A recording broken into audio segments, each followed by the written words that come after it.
I'm listening to Ravenous in the background. So. Okay. I probably should too, but I really can't talk while I'm. I usually when we do the podcast, I'll listen to whatever I'm talking about in the background, just in case like something strikes me about it. That's a good idea. I should probably do that. I should probably do that and try not to get distracted by it. So I should have it really low on my headphones. Yeah, I keep it pretty low. Yeah, that makes sense. I have it on like 10 right now. All right. Okay. Is my recording fine?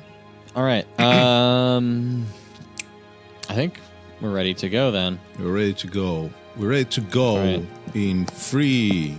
So, 2. am I doing the intro or are you doing the intro? Do you want to do it or do you want me to do it? I'll do it. You'll do it. Okay. Yep. So we get the song, the theme song in 3, 2, 1.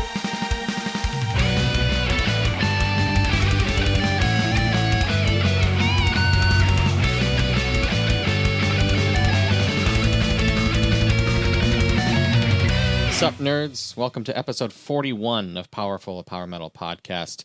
I am Kyle and I'm joined by my friend Fernando. Hello everyone. Welcome back, Fernando, to the cast, the pod. It's been a while. It's been a really long while. I don't even want to check how long.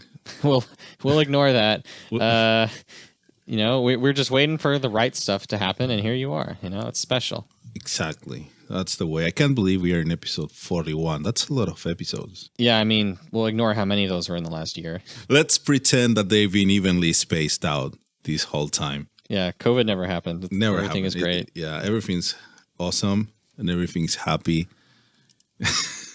Speaking of things that are happy and awesome, let's talk about some things that have happened in Power Metal in the last happiest things couple months in here. the happiest subgenre in all of metal. Yeah, exactly. No drama here. Only happy things as we get into the main bit of drama in Power Metal in the last several years, it seems like. And that is everything that's happened with Gloryhammer in the past while. Now, this has all been kind of talked about to death, and we're super late to the party, so we won't dwell on it. But I thought it was just good to mention just the basic facts, being that Gloryhammer fired their vocalist, Tom, who's Angus McFife, as he might be better known. This kind of came as a shock to everyone, apparently including himself.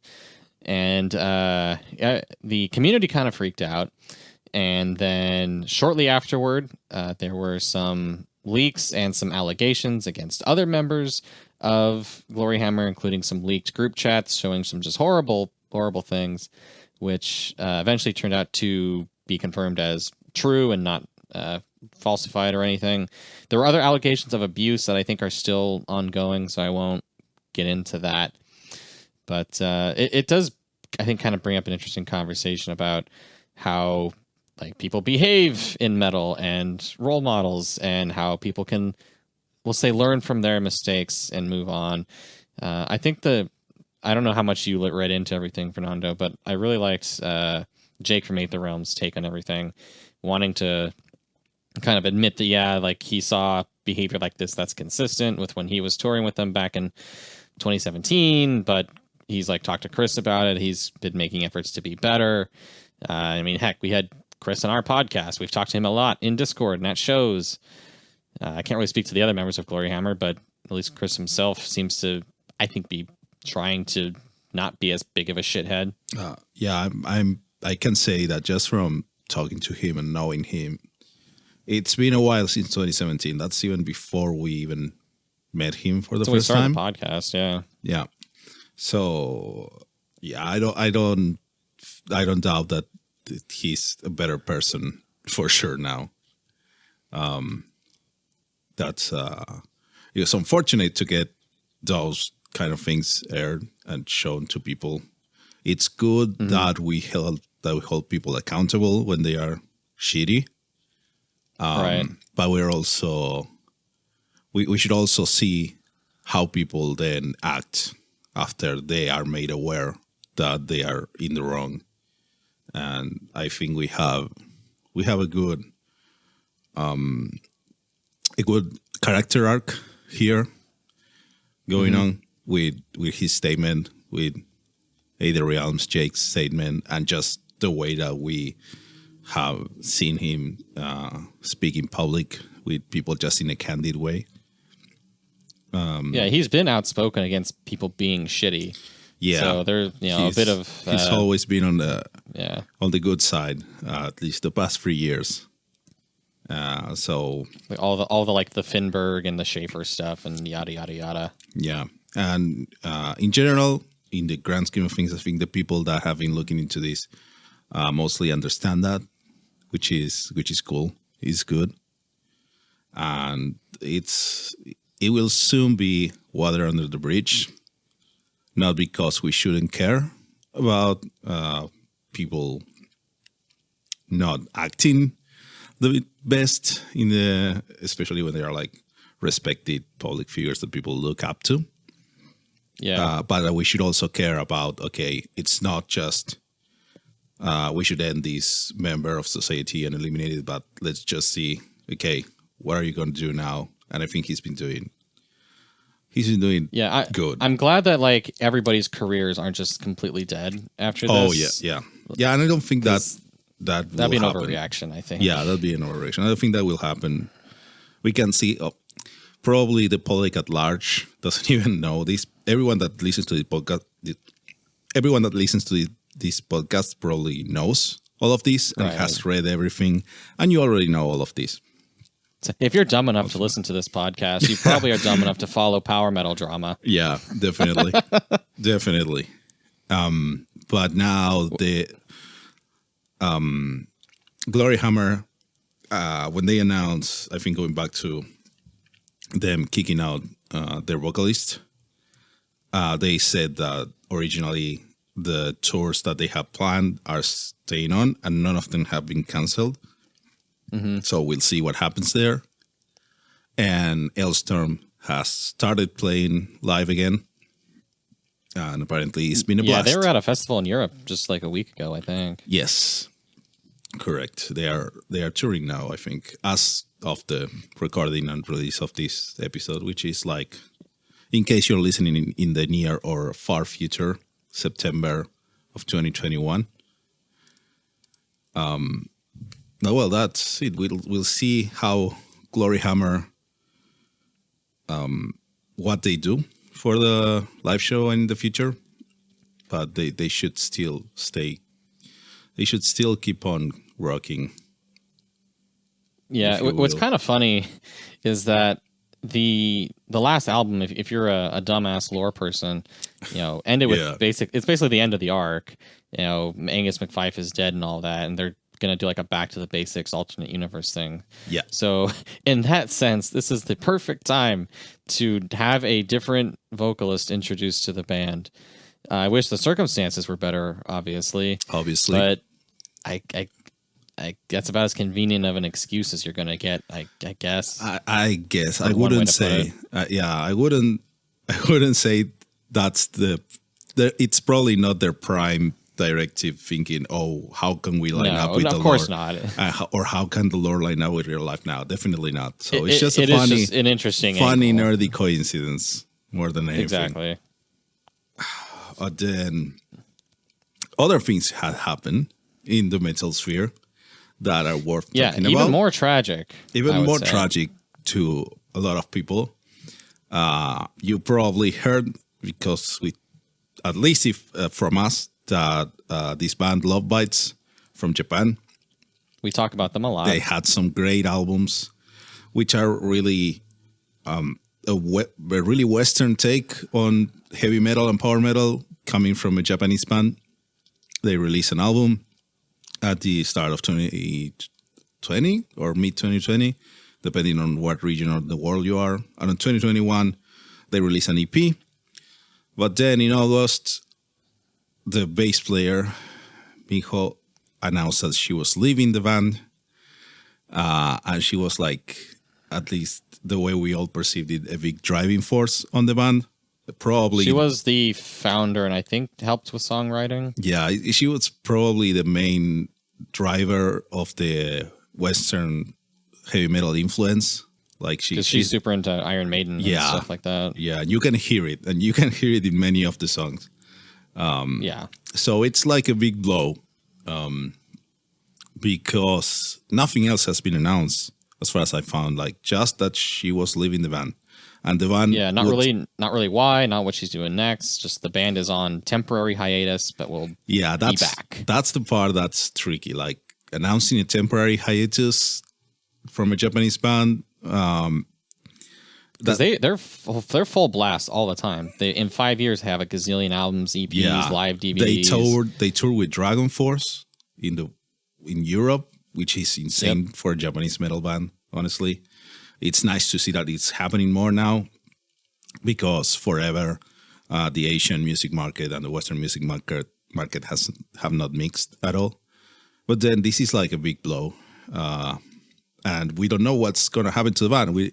If the band is going to continue and it's going to sound different or go in a different direction, or it's going to be in a permanent hiatus and just the people will form different bands. We don't know what Miho is going to do. Hopefully it's equally as rad. Yeah, right now they're just doing they have another live DVD, which will come out and will, I guess, be her last performance, which is kind of sad. And they have like a best of compilation that fans are going to vote on, which makes me like a little sussed out. Like best of is like, is there no more after that? And we're just going to wrap it up. Nah, I hope not. This is something that artists do, and especially there. I'd say that shouldn't worry you. That's it's. I know. I'm just. I've been burned here, and I'm afraid. Yeah. And a lot of people are, and a lot of people are sad. But well, we hope that whatever they do has that heavy metal style with that clean sound. I don't know how to describe, but it's really nice. Even listening to the few live songs and covers they've done, like in a small rehearsing room, and you can find those on YouTube. They are really good, and the live shows are. The Eagle Fly Free is super good. You should always listen to that one. Yeah, definitely. So that's what's been happening in the metal world, power metal world, in terms of like drama, I guess. We love drama so much. But even if you say you don't like drama, you like drama. Oh yeah, a lot. But we're gonna move past that for now. Let's talk about brighter days. The good things. We're getting back to the glory days. That's what we're seeking here. That's the thing. Live shows. Just think about those two words there. Last episode, I think we called it the light of the end of the tunnel. We were seeing the light. We were seeing the light. Now we're in the light. We're basking in the light. Basking in the warmth of the sun after this 2-year long tunnel. Because, for being a year and a half, fuck me, it feels longer. Yeah, it feels way longer. So, Kyle God. Here had the privilege of going to a festival, and he attended Madwid Powerfest, we can call it one of the 4 North American power metal fests. Yeah, what's like one of the up-and-coming fests in North America that focuses on power metal, hosted by Ty, Christian, and the Lords of the Trident in Madison, Wisconsin. We talked about it in 2019 when Andrew and I went. Yeah, it's a good time. They expanded it to 2 days this year, so twice as many bands. And it was just being my first show back from COVID, just getting on a plane and flying out of state and meeting metalheads in person, just nothing felt real. Like I couldn't I had like my proof of vaccine. I walk into the thing, the band is sound checking, and I'm just like, holy shit, there's a band here. Oh my God. So I'll talk briefly, I guess, about each of the bands and my experience there. But like the whole thing was amazing and fun. Just even if it hadn't been 2 years of no shows, it would have been a good time. Obviously, it feels extra special being like the first show back from COVID for probably just about everybody there. But they require proof of vaccine. Everyone was for the most part wearing masks inside, so probably about as safe as a fest as you can get, I guess. But to talk briefly about all of the bands there, including the ones that were booked like 2 weeks before, because a couple had to drop out. We start with Oracle, which is one of the newer bands that joined super last minute. They have the distinct honor of being the first band I saw post-COVID, so thank you, Oracle. They play power metal, and I was just so blown away to be hearing such things in person that I loved them. They were followed up by Night of the Round, who are Final Fantasy themed. One of the more brutal bands, I would say. Very, very chuggy, very riffy. Cool. I really liked being. It was really fun just being a crowd of people chanting Sephiroth along with them. That's always cool. The best. That's the best thing. Yeah. Like I said, a little bit of brutality there. That was fun. Plus, it kind of fits like the video game theme of Mad with Power because they have like the arcade stuff and classic games. Followed up with Aftertime, who are sort of a symphonic-ish metal band. I kept being reminded of After Pain. I'm sorry to say for not because it's like, oh, they have an after and it's symphonic metal. It is After Pain. There's a lot of after bands in symphonic metal. I'm sure. Actually. They were good. They had some good theatrical moments. Their singer, I thought, was very impressive. They had this cool part where they had all the like guitars like strapped like a drum onto themselves and did like this percussion bit. That was cool. Props to them. Mind Maze was up next. A lot of female fronted bands first night for whatever reason, but Mind Maze also sort of like symphonic-ish power metal. They also have a flute. Their singer does the flute as well, which I had no idea about, but that was hype. That's cool. Yeah, generally as the night went on, I got progressively drunker, and I think the like performances just got better with more experienced bands. So, I was just also kind of like my mind wasn't working because I was at a metal show for the first time in a year and a half. They were great. Closed out with Seven Kingdoms, who... side note, has their stock gone down since Game of Thrones ended and everyone hates it? I don't know, because maybe it just goes the whole way and people just don't associate it with anything, and it's like, oh, it's a cool band. Because they predate the show. They were based off the books originally. Yeah. But anyway, Seven Kingdoms were really fun live. I saw them once before opening for Evergrey many years ago, but I feel like they've just been getting better with their overall performance. They look like they're really having a lot of fun. Like, I think I appreciate about bands is when the like non-singer people don't take themselves for granted. They like their body language, their facial expressions. It feels like they're interacting with the crowd just as much as the singer. And I think Seven Kingdoms are pretty good at bringing that kind of energy. It's like the same dudes who've been doing this for over a decade. So I think that experience shows compared to some of the other bands earlier in the fest. Like I said, I was also a few drinks in. There was a bit of moshing. It was a lot of fun.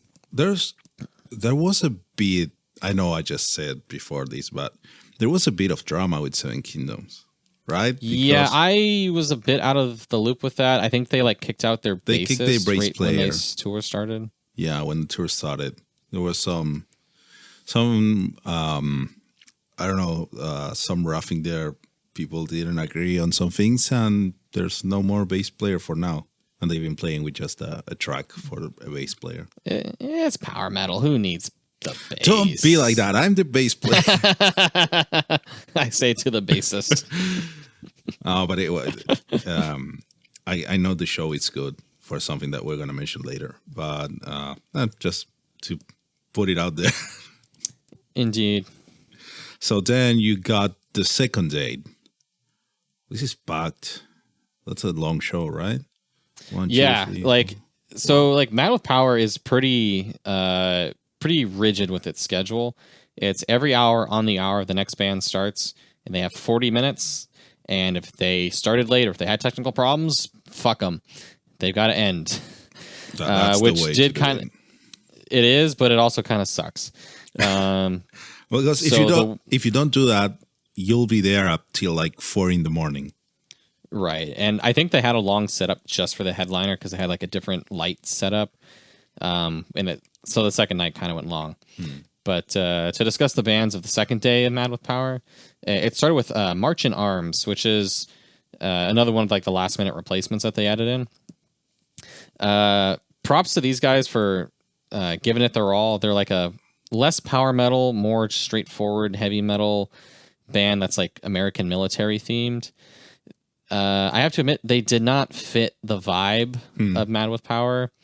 They like the main guy behind the band, who's like one of the guitarists and the singer, was like trying to get everybody hyped up. And it's like, I want to see you fucking tear each other apart. Meanwhile, it's the opening band, and it's like, nobody's here to see you, dude. I'm sorry.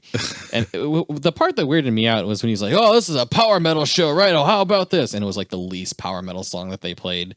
And it was just really awkward. I felt bad for them to just kind of be in that situation, but hey, they pulled a show together in last minute, so props to that. I hope whatever they do works out for them. That was followed up by Shadow Strike, who we talked about their debut a while back on the podcast. Yeah. They do like very shreddy, very, I think, Dragon Force inspired type of power metal, which was a lot of fun to see live. I wanted more like guitar winkery. Didn't get as much of that with a lot of the like symphonic stuff the first day. Right. But the thing that weirds me out about Shadow Strike is they so their singer Matt Crace, I never seen him before. Or recognized him. He's this big mountain man looking dude with a huge beard, and he has like the highest voice of like any of these bands. So it's just this comical thing to watch. And then I think it's his brother that's their bassist, and he's this like skinny looking dude with like a normal haircut. So they just look so weird next to each other. But it was fun that they played a song from their new EP that just came out like yesterday at the show, of Fables and Folklore, the title track, which is a very nice song, a little more folky inspired for them. So they're mixing it up a bit. I enjoyed it. Cool. They played like their big epic song, Gales of Winter, to close it out. They didn't play many songs, because their songs are pretty long on this 40-minute set. But they were a lot of fun to see live. I was looking forward to them. Nice. That was then followed up by Paladin, the Pally Pals, who we've spoke to on this here podcast. Yeah. Yep. They had, so God bless those guys. So they were having like van troubles. They didn't know if they were even going to make it to the show, but they like made it like the night before after like being broken down for a few days. Yeah, they even missed a show or two. They missed a few, like 3, I think. Because the van completely gave up on them. That's Transmission, yeah. So yeah, and then they get to Mad with Power, and they start having a bunch of technical difficulties there. Oh no! So they had to cut 2 of their songs actually, which is just a huge bummer that they didn't get to play everything. That's a bummer. They did get to play a cover. These guys are big on doing covers. I think maybe because of like because Taylor's of Taylor's side gig of being a professional cover player. Yeah, so this was like nothing I expected to hear, but it was amazing. It was the song Eye to Eye from Powerline, the Goofy movie. That's great. That was super hype. Very unexpected. They brought the girl from Mind Maze, whose name I'm blanking on, to do like the guest vocals in that too. Sarah Teets. So Sarah Teets, that's it. Yeah. So they had the collaboration there. It's always nice to see, on top of just the the wild choice of cover. That was super fun. So I'm glad we at least got to see that, even if they did have to cut a couple of their regular songs. That's great. Yeah, if you get to go to a Paladin show, I think they're touring the East Coast right now. Like, definitely go, because it's a great time. Yeah. Hopefully they have less technical difficulties. Yeah. Hope they can make it to all the shows, but you should listen to them. If you haven't listened to their album, you should, and try to catch them live, because they are really good live. Of course, I haven't seen them live. I have seen videos of them live. And they are really good. They are really good players. For sure. I talked to them briefly after the show just to say thanks for coming by. I didn't get a chance to ask them about a new album. I assume they're working on something, so we'll see. We'll see. Yep. And then next up was Dire Peril, the collaboration between Jason Ashcraft of Helion Prime and John Yelland of Judicator. this was my band I had to like sit down for because I was tired. So I sat down in like the balcony. Strangely enough, that means it's the band that I had the best sound quality for. I could actually like appreciate the musicianship more than most because I wasn't like next to the stage. But they were great. I think everyone was on point with them. I thought John's vocals were great. They also had some fun stage stuff. They brought in Mary Zimmer from Helion Prime to do Brittany Slays' part on Queen of the Galaxy. They started teasing like that they had another guest who was like from across the seas, and I'm like, they didn't bring Sozos, did they? Those motherfuckers, they wouldn't do that. But no, it was just a tease for their Godzilla cover. And they had an actual like dude in a Godzilla costume come out, which was hilarious. That's great. And that's great. I really loved that. Yeah, Dire Peril put on a great show. I was really happy with it. That was followed by the hosts of the event, the Lords of the Trident, as they are tend to do at that event. Mm-hmm. And if you haven't seen a live Lords of the Trident show, you definitely are missing out because of all the theatrics they do, all the props, all the fire, the banter, the fire, the sparkles, the sing-alongs, everything. It's nuts. The whole fest, everyone's just like thanking them and Ty specifically for just making this crazy fucking thing happen. Especially in America. Like, what is power metal shows in America? And now we have 12 of them all in one night after COVID. It was amazing. So huge props to Ty and all of them. Yeah. Lords of the Trident played like 5 songs from an upcoming album. Which they went hard on it. I thought the song sounded really good. I think my favorite one was These Tower Walls, which is like their fastest, shreddiest song that they had. They said it has scientifically the most notes in any Lords of the Trident song. So that was cool. That's quite a statistic. Yep. They have another song with a harpsichord. They did a cover of You Got the Touch, You Got the Power from Transformers. I probably peaked my mic a little there. I'm sorry. Yeah. So yeah, always a good time. They have their like piratey song, the Metal Seas, to close it out with like waving the flag. It's always a good time. Highly recommend Lords of the Trident, especially for the live shows. That brought us to the closing band, which was Immortal Guardian. They had like a laser light show, which basically just means lots of lights. That's their whole thing. That's their whole thing, right? Which took forever to set up. It's part of their thing, yeah. Yeah, it's really cool. They've got the thing that impressed me the most about them was their guitarist also plays keyboard. Yeah. At the same time. Yeah. And this dude is. I'm just in awe watching this man play these 2 instruments. Man, that must be amazing. Like seeing that for the first time live, that must be a shocker because I have seen videos of him doing it. And the lights. The videos don't do it justice. Yeah, I don't do it justice, right? And their singer was very impressive. They had tons of energy, being like the overall headliner of the event. Lots of hype. I think the crowd was a little tired at that point. After like not being used to the whole festival thing and dealing with all these bands. But they like their singer guy is like from Brazil, and he's nuts. He like has this skull with like glowing eyes that holds the microphone. And it was just a lot of fun. They also brought out Ty and I believe also Mary Zimmer. It was also her birthday that day. That was fun. Oh, really? Cool. Yeah, did you all sing happy birthday? I think we chanted it at her. We didn't have time for the whole song, I guess, because we're running behind schedule. But they closed with a cover of the Immigrant Song, which was just also a ton of fun. A lot of bands did covers, and which I think was just good for just mixing up, bringing the hype. Yeah, it's nice. Like honestly, when you're doing a festival like this, and a lot of people probably went for 1 or 2 bands, they don't know you much, so you warm them up with a nice cover.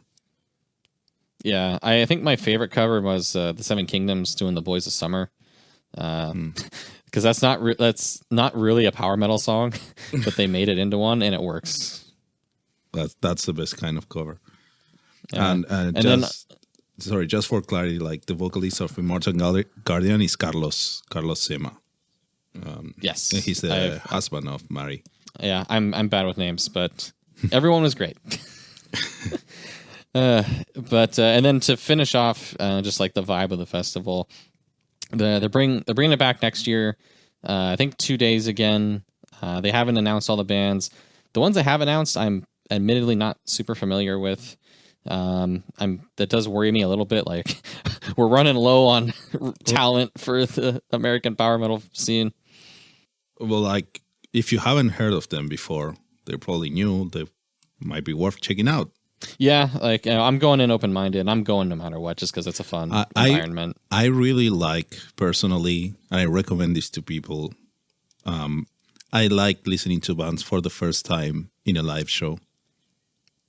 I think you've done that with some big names too. I've done that like with some big, Rhapsody. with both. Yeah, I've done that with big names and small names. I had the delight of going blind, almost blind, to a Rhapsody show, to the reunion one. Almost blind to the Halloween one, only knowing like the biggest 4 tracks. Yeah.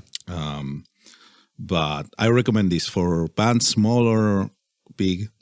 Go check them out live first. Like you see new names in a show, and you know, like if people tell you, let's go to the Mad with Power Fest, it has a good track record. So you should go.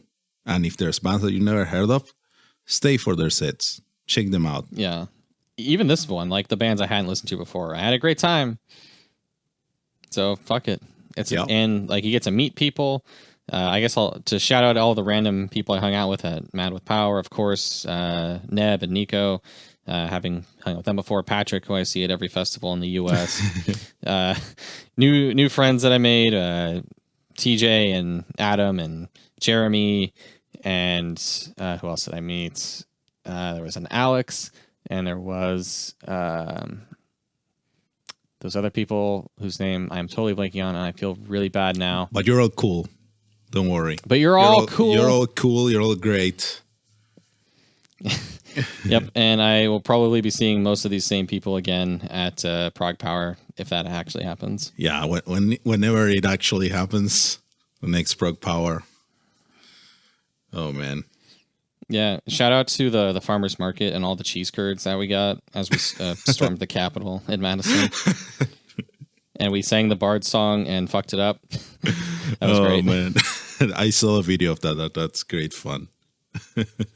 Yeah, just all these things that it was so fun to just do them in person.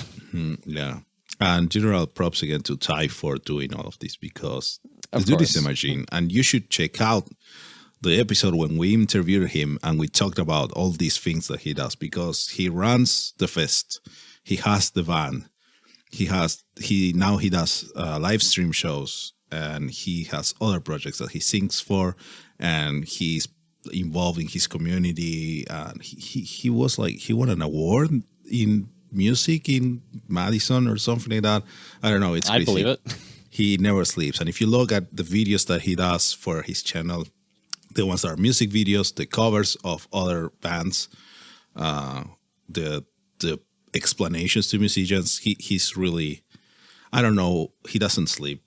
There's no time to do all the things that he does. Yeah, and then he even like was like super hospitable to like the bands that he was hosting at his house, like Seven Kingdoms. He even made like a fancy Midwestern like breakfast and like gift baskets for and shit. Like I don't know.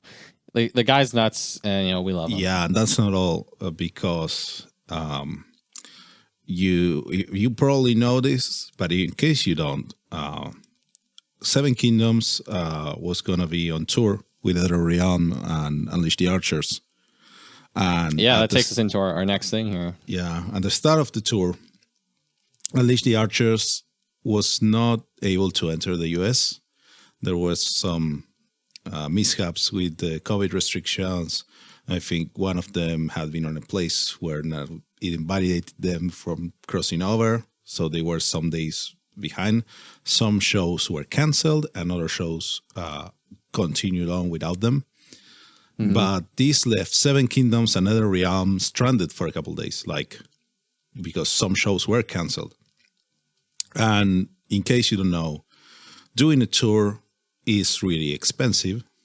and you don't really have the money beforehand. You need to sell the tickets and everything, but you need to pay a lot of cost, the travels, staying, whatever. And a lot of the revenue for the bands will be from merch sales at the shows. So if a show doesn't happen and people don't come to buy the t-shirts, the CDs, the mugs, or whatever you're selling, that's a loss. That's a net loss for the artist. So, luckily, given the general area where the tour was starting, Ty and Lords of the Trident just invited over Seven Kingdoms and Another Realm to stay with them.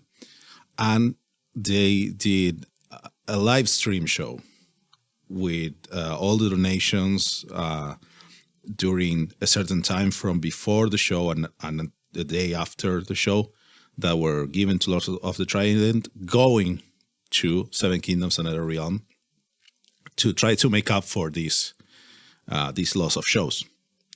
And I watched the live stream show, and it was really great, honestly. And you should watch it. It's in the Lords of the Trident YouTube channel.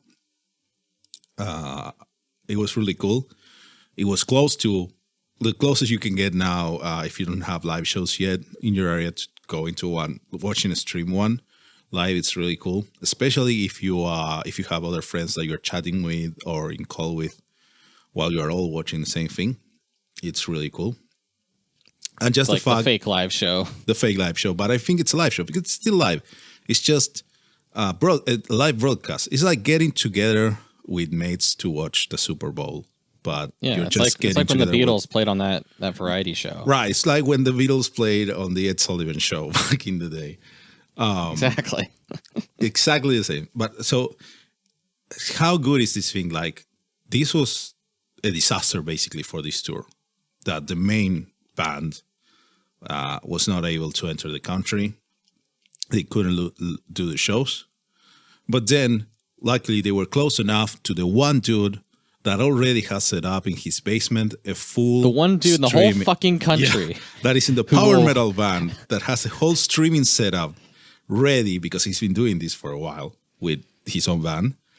And it's like, yeah, we can do the show here. Like, you can stay here and everything. And they have everything set up. It was like the luckiest thing ever. And they actually... there was a lot of people watching, and they actually got a lot of donations. It was like $5 or $6 grand, I think. It was $6,000 in the end, which is after way goal of like past 1 their or 2. goal. Yeah, it was 300% their goal. Oh, I'm looking at this. The recording was $6,200 at the end. Oh, jeez. And which for like 2 supporting bands, like without actually selling any merch, that's probably pretty good. It was a really good deal. Honestly, everyone was really happy. They split it between the bands, and that obviously covered all the costs that they have for traveling and everything, and this loss of revenue from not having the merch sales. But this is what they got on the stream, because they also were taking anyone that was sending tips to Lords of the Trident or joining the Patreon or whatever for a couple of days before and after. They pulled that together as well. So it was really good, really great. If you missed it, you can watch it because it's on YouTube. You just look for Lords of the Trident YouTube channel and you'll see it there.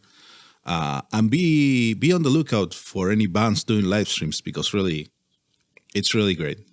It's a really This nice was really experience. Good vibes, I'd say. Just the community coming together, making the most of a bad situation, supporting each other, lifting each other up. I know I donated some to it. We were chatting about it in the Discord. It was a great time. Yeah. And having like just seen Seven Kingdoms, being about to see the other bands. And hell, Lords of the Trident played, they're not making anything from this effectively. They're just saying, here, fuck it. Go for it. Yeah, it was for them, from their point of view, doing that was like, this is a benefit concert.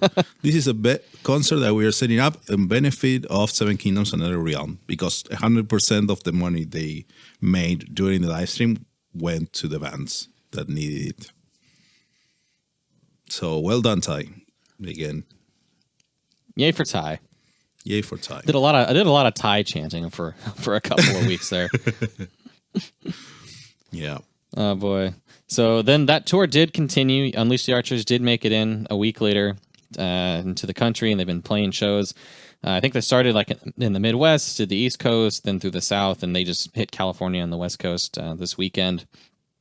I went to the show along with resident powerful member Stella, who sometimes goes, along with some other friends of ours. And I think that show, it was sold out, which is a big thing. Mad with Power also sold out, I should say.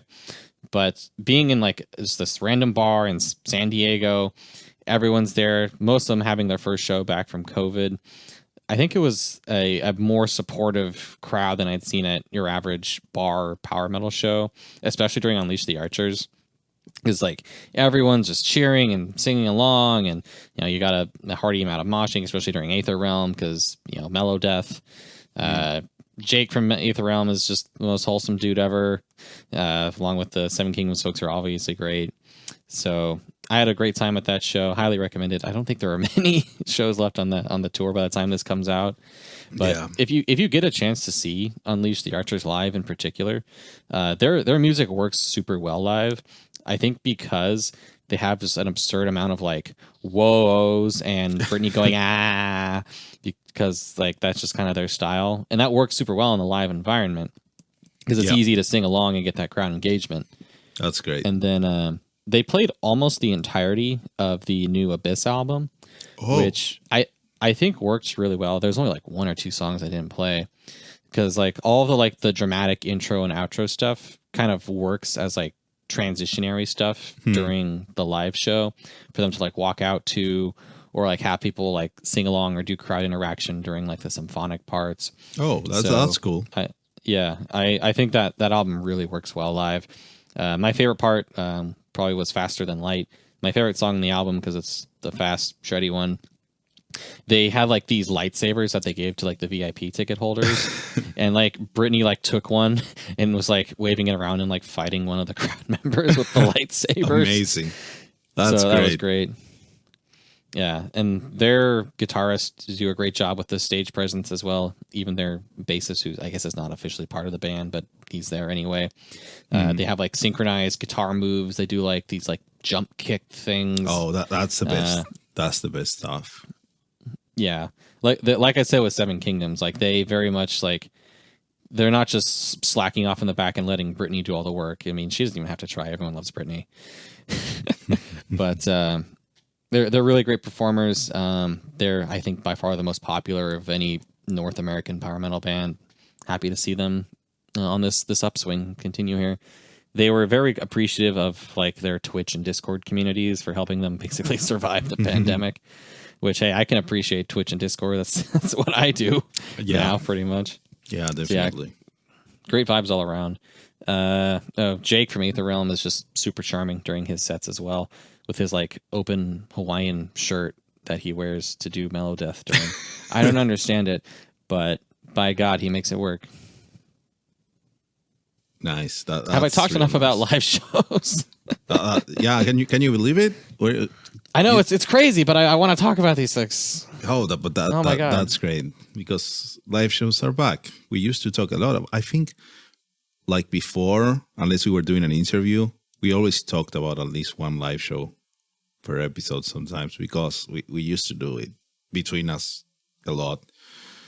And now we're back to that, hopefully. I still haven't gone to any show, but I hope I was going to say, you haven't had any yet, have you? I haven't had any yet. I still have my ticket for Rhapsody, for Trillione Rhapsody, which was canceled and delayed and delayed and delayed and whatever. And it's still valid, allegedly. And there's a date for it, but it still hasn't happened. I think it's next year. But who knows? And then I haven't looked into much, but there's a show by, I think Azeroth here is playing this year. So I'm going to try to catch that show if they play Buenos Aires. Isn't Fabio doing like some acoustic tour of Latin America or something? I saw something like that. It was not just Fabio. It was like an Angra thing. I think. Yeah, it had Achilles or whatever his name is, Angra, or one of the other guys. No, Achilles is the drummer. It was who am I thinking of? It was man. Not Raphael. Marcelo. The other guitarist. I think it was that. Let me check. We should check this stuff. Hold on. We're professionals. Fabio. It's not like I'm Googling it now. And then just editing it to make yourself sound super smart. Or is that too much work? I don't know. It might be much work. No, I'll do it. When is the thing? So it's Fabio Leone and Marcelo Barbosa, who is the guitar player, let's call it second guitar player of Fangra. And they are doing an acoustic tour on Latin America. I can't say I'm super stoked for it, but it's probably worth it. It's a live show. It's a live band. It's not a band, that's the thing. It's just the two of them playing acoustic guitar and singing. Close enough. So it's low energy. Well, it's not low energy, but you know what I mean. So I hope I can find dates because I haven't seen any dates. Just the announcement that it's happening in November and December. So hopefully it's all like 5 of our Latin American fans. Hopefully I can go. I hope so too. You deserve the live show energy too. Yeah, I really miss live shows, both attending and playing. It's like I need some sweaty human contact. Right? It's like I need to like be shoved in the back from some random dude in the pit. I need to get beer spilled on me. I've never gotten beer spilled on me, which is really pretty good. I'd say it's a pretty good I had track some just record. the other day.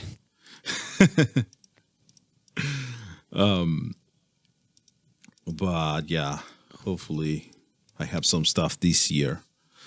I don't have to wait much longer. I think that's all we have for live shows for now. Yep, that covers live shows. To get into more music that has actually come out recently or will be coming out soon. So we did briefly mention Helion Prime. So they have a remaster of their most recent album, Question Everything, coming out on October 8th, which we've heard some singles for and then heard the press copy of. And my God, they actually fixed the damn album. Yeah, it's incredible. It's incredible what a good mix does to your album. Because, and I'm pretty. Did we even address this in an episode, or did it come out? Yeah. So we talked about this album at the end of last year, and how like it could be pretty good, but the mix, like the singers are like drowned out, the keyboard overpowers everything, and they have now fixed it. They call it like the special anniversary edition or whatever, which. It feels like maybe like they kind of came to their senses and were like, yeah, maybe we should do something. Yeah, so they are releasing it as a vinyl, and that's why they say drive the new mix. But honestly, this is so much better, so much better. It's like because in the original album. The synths are so damn loud.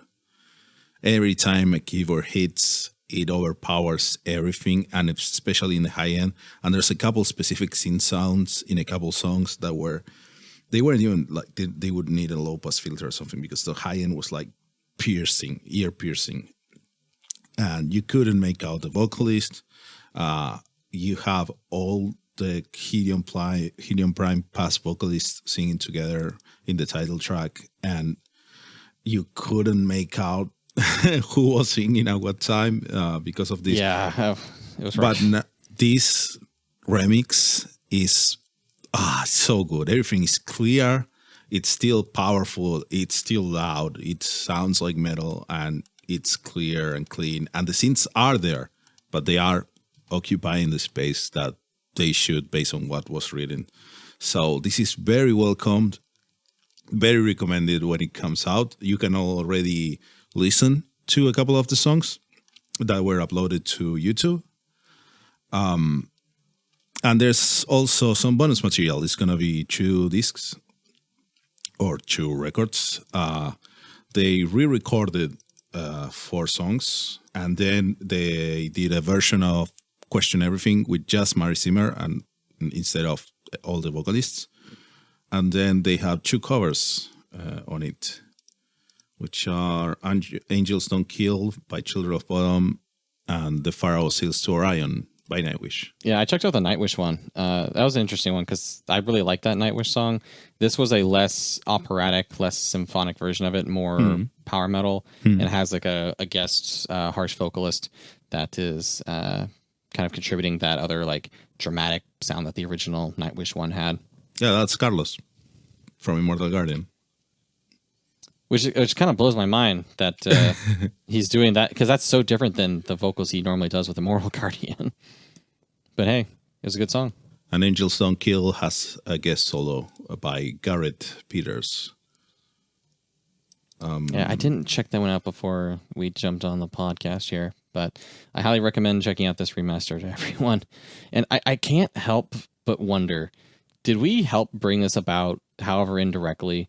Because like a few of the Helion Prime folks listen to this podcast usually, I think. So like we talked about being disappointed in the mix last year. So were we at least one of the voices in the back of their head saying, I don't know. I gotta say I was really vocal about this, not only on the podcast, but everywhere else. Right. Everyone who had listened. But I want to to feel special, damn it. Yeah, no, I know. I'm saying that probably. That's what I'm saying. So, because we said it on the podcast and we mentioned it on Facebook and on Discord and whatever, because we like the album. We mainly, I really like Question Everything, the song. It's really good.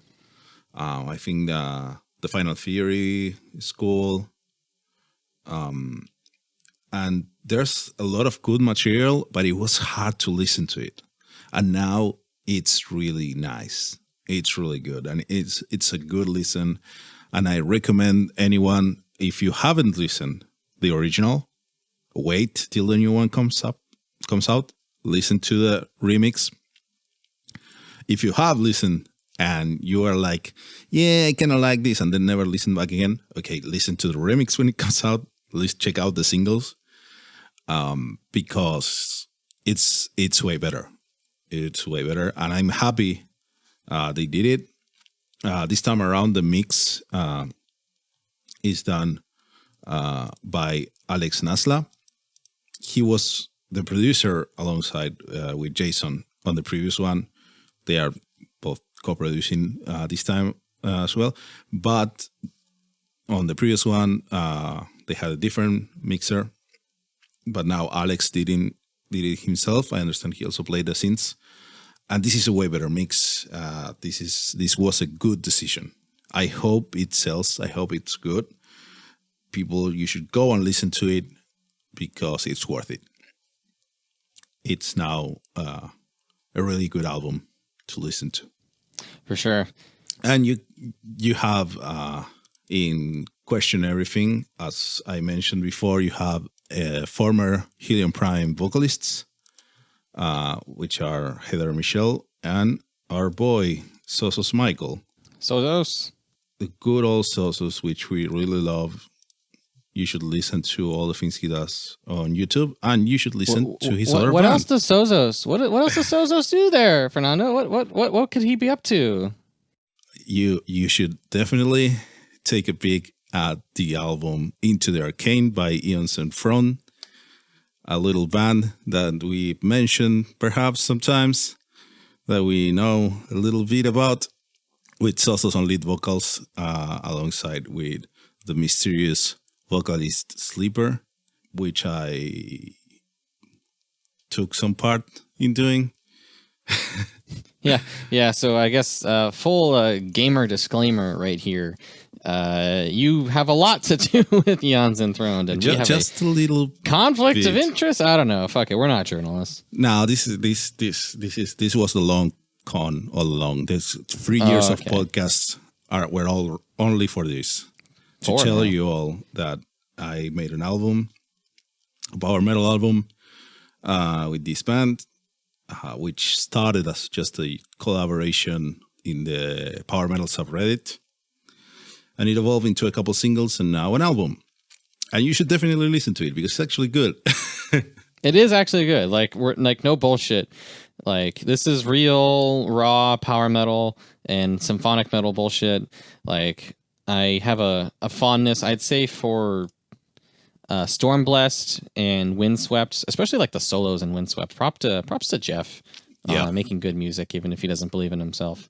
Freelancer, I think, has been a fun one with like all the keyboardy bullshit that you guys have going in there. To Sheathe the Blade features vocals from R.A. Voltaire, Rav, from Ravenous. So that's like one of the more like kind of songs. You've got King of Kings, which admittedly is my least favorite. It's just not the... It's like the death metal one. Yeah, it's the death metal one. Yeah, it does have a cowbell though, so props to that. Golden Path, you got some Dune bullshit. Twisted Red Door Frame has Vani from Afterpain, one of the more symphonic ones, and all these references to different fantasy things. And then Veins of Gold, the big chonker at the end, is probably Sozos' best like performance ever. Because like he goes so many places with that big epic song that I am very impressed. Yeah, it's really variety. He pulled up like 3 or 4 different voices basically. It's really good. He did the soft thing, the really low ballady thing, and then the power. Both like the speed, very fast, heavy metal style, and then the power metal going up into the skies higher, even higher than I wrote it. Like when we send the really like do this thing, okay, and he sends it back to me. I did it higher, and it's like what the fuck? Okay, that's such a flex. Sure, yeah.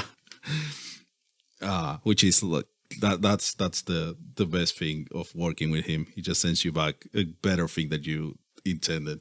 The power of Sozos and his lovely curls. Which you should also check out. If you like Sozos, you should also check out Planeswalker. They had released one single some time ago, and they're going to release an album sometime next year. They have a crowdfunding. Yeah, January page. Is the idea. And he's doing that with Jason from Helion Prime. So this is a tightly knit community. A lot of there's crossbreeding. We have a lot of incest in the power metal community. There's also a ton of guests in that Planeswalker. They've got Brittany Slates. They've got Rav. Oh, hey, it's him again. They've also got Heather Michelle, and they're also bringing in relative newcomer Kristen Stark. Is it Starkey or Starkey? Starkey. Let's get her name. Starkey, who I think is best known from doing some covers on YouTube, particularly of Twilight Force. She's crazy impressive. She is really good. Forward to that too. Because she has a really unique voice, a really dark operatic voice, which is I find it's a really unique tone in a market where the standard female operatic voice is kind of like we're all a bit tired of it, but her voice is really unique. And she can do a lot of things with it. Like her cover, she covered a Twilight Force song, and it's really good. She also I love that version. It's so different than Christian Eriksen, but it really works. Yeah, it's completely different. That's the cool part. Because if it just sounded the same, whatever. But it's really a cool take on it. I don't remember what song it is, but you should go and look it up on YouTube and listen to it. It's Twilight Horizon. Twilight Horizon, yeah. She also showed up in a video about it was 40 power metal songs in 10 minutes or something like that, which is fun. Mm-hmm. And she covered, I think, Epica recently too. Oh yeah, she did an Epica song. Yeah, I'm just not an Epica fan, so I didn't listen to it. Fair enough. Yeah, she did. And hopefully she'll be in more things. Maybe, who knows? We'll see. So you liked Eons, Kyle. That's good. That's good to hear. I did like Eons, liked it. Yes. I'm glad you like it. I think you should be proud of the work that you create. Yeah. I think it's easy to be like your own worst critic. It's and really also easy. Go the other way and just be like, oh, I'm the greatest genius ever.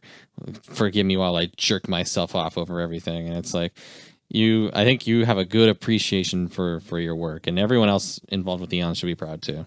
Yeah, everyone should be.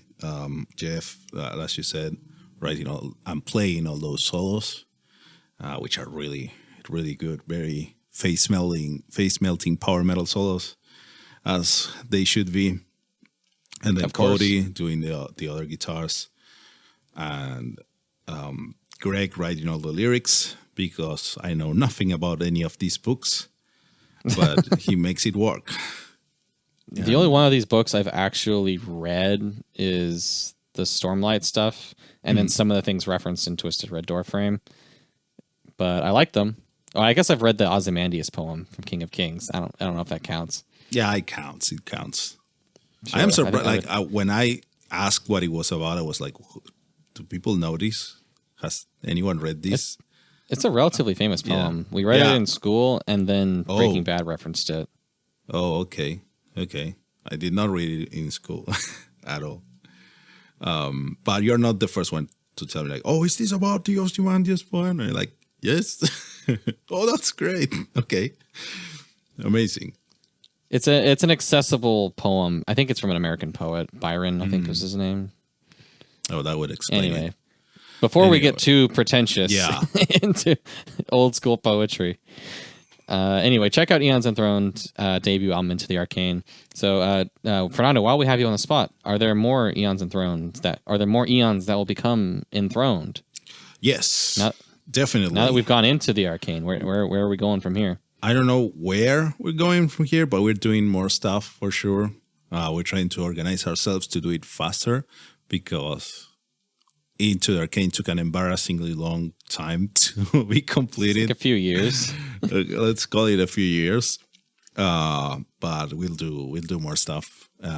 It will take some form probably in the next 6 months. And we'll announce it, tell people, try to get people interested in it. Meanwhile, go check out Into the Arcane. It's on Spotify, on Tidal, on all those fancy things, fancy places. In Bandcamp, you can listen to it for free. Last thing about Eons.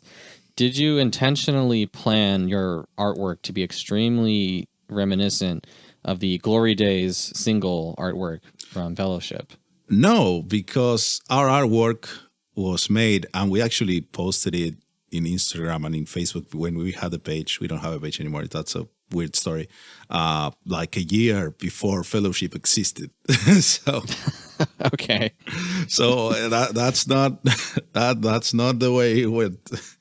We actually got that art, and the title of the album, I don't know, it was so long ago, 2 years ago, maybe more. It got to a point where we were releasing the album and is this the album art? This looks old to us. How do we release this? So no. We did it first. Okay, so Fellowship ripped you guys off. Good to know. Anyway, moving on to another somewhat recent release. I think it actually came out in June, but it is kind of hard to obtain in America, which is the band Illusion Force from Japan. Released their album Illusion Paradise. I believe this is their second full album after they had a debut in an EP back in 2019 or so. So they are a Japanese band. They are, I would say, kind of a mixture of Galnerius with Twilight Forest. They have a little bit of that twinkly element to them. I think it's more twinkly. It's but that's got some that same over the topness that I think you get with those Japanese bands. Mm-hmm. Because they know they are performing, and they perform to the max. They are not pretending to be we're true and normal. No, we're performing a show, and we're gonna do it to the max. Yeah, the single for this album is called Unlimited Power. It's great. Great. Yeah. The album itself is very shreddy, very positive, very uplifting. I'd say for the most part. I think the singer struggles to hit some of these crazy notes he goes for sometimes, but he's trying, damn it. And for whatever reason, I tend to listen to this album when I'm drunk, but it's great to listen to when you're drunk. Okay. They also have some guests in the album. They have Ivan from Vision Divine. They've got why am I forgetting all the other guests? Why am I so bad at my job? I believe it was Edgy Falashi shows up, and Christian Eriksen. Yes, Eiji Falashi, Christian Eriksen, and Ivan Giannini. Ivan Giannini. Yeah, I listened to Ivan's track first. One of them is a ballad. I liked it. I liked it a lot. I like Ivan. That's the thing mainly. He's a great vocalist. For those who don't know, he's the vocalist for Guardian and Vision Divine. Vision Divine, yeah. He's the new vocalist for Vision Divine. You should check it out, and you should check. God, I lost it. Why am I so bad? my brain is just shutting. I hear the songs in my head. Derdian, that's it. Go check out Derdian, and which they also have a new album coming out. They had a single. Just to be aware. Definitely. If I had to level a complaint at this Illusion Force album, it kind of hits a lull in the middle where it does this longer multi-part sort of proggy thing. It doesn't work for me. Like, I appreciate the variety, but that one was a bit of a miss, and I kind of just am waiting for the cool stuff to come back. Maybe if I'm not drunk when I listen to this album, I'll appreciate it more. But still, listen to like the opening few songs and the last few songs, and you're having a banging good time. Just be ready for some silliness. Yeah, definitely. Maybe check out their other album if you've never heard of this man. Their other albums are good too. Has really good stuff on it. So go check out Illusion Force. Their logo is confusing to read, but it's Illusion Force. It's not Illus von Lords. It's really hard to read.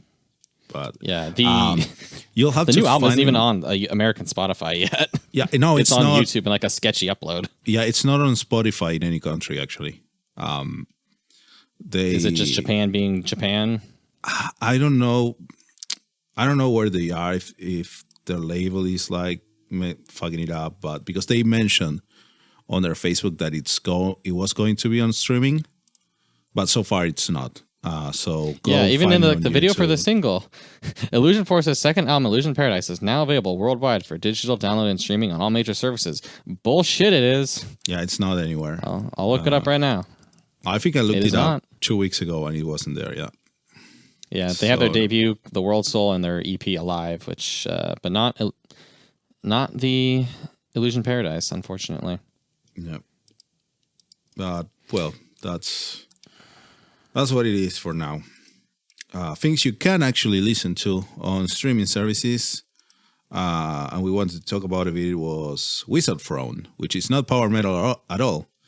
But I think there's enough crossover that will make people like it. Probably, maybe.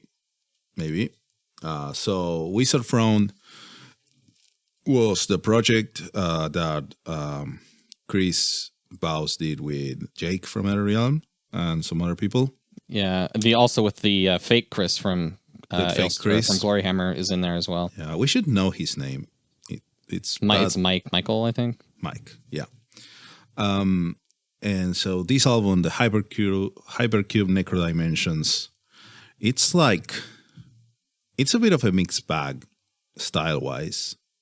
But it's like a tribute to other melodic death metal things, sort of. Yeah, I guess melodic so you've got death like metal is the main thread, but it goes into some different places. Yeah, it goes into there's like a very Children of Bodom style song. There's a few Bal Sagoth, who I think it's like the biggest influence is Bal Sagoth. Yeah. So they have like wild narrations and crazy, stupid, long names to songs, and like it's all about math in complex words.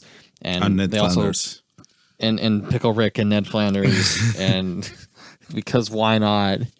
If you get really into the obscure jokes in the lyrics, there's like a Winter Sun-ish sounding song in there too. Yeah, it's I think they do some really interesting things with the keyboards in particular, and the narration. It just makes for these very dramatic style of songs beyond just like your regular melodic death metal. If you like Aether Realm's style of vocals, you'll instantly pick up on that here as well. I really like the Bal Sagoth songs. Yeah, the ones where they style. get more out there are the Yeah. ones that I liked more. Yeah. Which Yeah. is a little hard to tell. I think the ones with, looking at my Spotify, every song that has a title that gets cut off is one that I have, because it's too fucking long, is one that I have hearted. So there you go. That's a good indicator, I guess. I love that. I didn't even notice that until right now. But hey, I know Wizardthrone is, I guess, probably on a bit of a break with all the Chris drama. But if they do come back eventually when things kind of work themselves out, I like this project. And I think Chris found it more creatively fulfilling than Hailstorm and Gloryhammer. So, yeah, probably. But yay. even if this is the only thing that we get from this project, it's worth checking it out. Yeah. I think my favorite track was the long one. I'm not even going to try to read the title. The one that's 13 minutes long. My Spotify window is not big enough to show me the title. Oh, here Yeah, it is. Okay, I made it bigger. mine Beyond the Wizardthrone, Cryptopharmacological Revelations of the Riemann Zeta Function. Which I think some of the math of this is like real math. All of it is real PhD math because friend. Chris has a PhD in math or something like that. It's all legit. I mean, there's some funny business going on, but mostly it's based on legit stuff. I wonder what do you bet? Like, there's a non-zero amount of people who are going to get like their first like taste of harsh vocal metal because they like Gloryhammer and they like Ailstorm, and they're like, oh, Chris has this new band and it's about wizards, and they're like, oh shit, I like bands by Chris Bowes about wizards, and then they're like, oh shit, but then like the riffs or the keyboards like or lore or whatever like draws them in, and they kind of just they get over that hump. Yeah, it will probably happen. I read It's of a gonna be lot of someone's people. gateway to harshes. I read of a lot of people that got completely turned off by it immediately and I'm sure. ran away scared. But hopefully there's people that go into it and realize that you can actually listen to harsh vocals that are actually done correctly and they have a good sound. Mm-hmm. You shouldn't just go by your initial reflex and just cover your ears and wince in pain. You should try to listen to what's actually going on, and you might find something really interesting. And hopefully a lot of people through this go over that and into a wider world of music you can listen to. Yeah, I know when I started listening to power metal, part of the reason I got into power metal specifically was that it didn't have harsh vocals. I'm like, wow, you can actually hear the singing. But over time, like I discovered bands that had harsh vocals, but I still really liked the melodies and whatnot. So I just kind of tolerated it until I learned to embrace it. And I think that's kind of a natural flow of things. I think of harsh vocals like I think of like spice on food. Some people just don't like any spicy food at all. And some people want to just crank that shit up and just like burn themselves. And, you know, that's kind of how extremes are harsh vocals bad. Extremes are bad. You should find the nice spice that makes all the other flavors better. And well, not being just afraid to push burned. yourself. Yeah. And We've got a couple of silly things, I guess, here. a more bland kind of dish without much spice. For the safe, the more safe people, Powerwolf released an album. We've lost that crowd by this point in the podcast. Yeah, I don't think any of you if any of you are listening and you are a fan of Powerwolf, that's great. Don't please, we don't hate you. We can be friends. I'm seriously, it's great. I just don't like the album. Yeah, so Powerwolf created a new album called Call of the Wild, which they released this year. It is a Powerwolf album. It is about werewolves and horny people and vaguely Catholic things. There is alliteration in the song titles. There's organ sounds.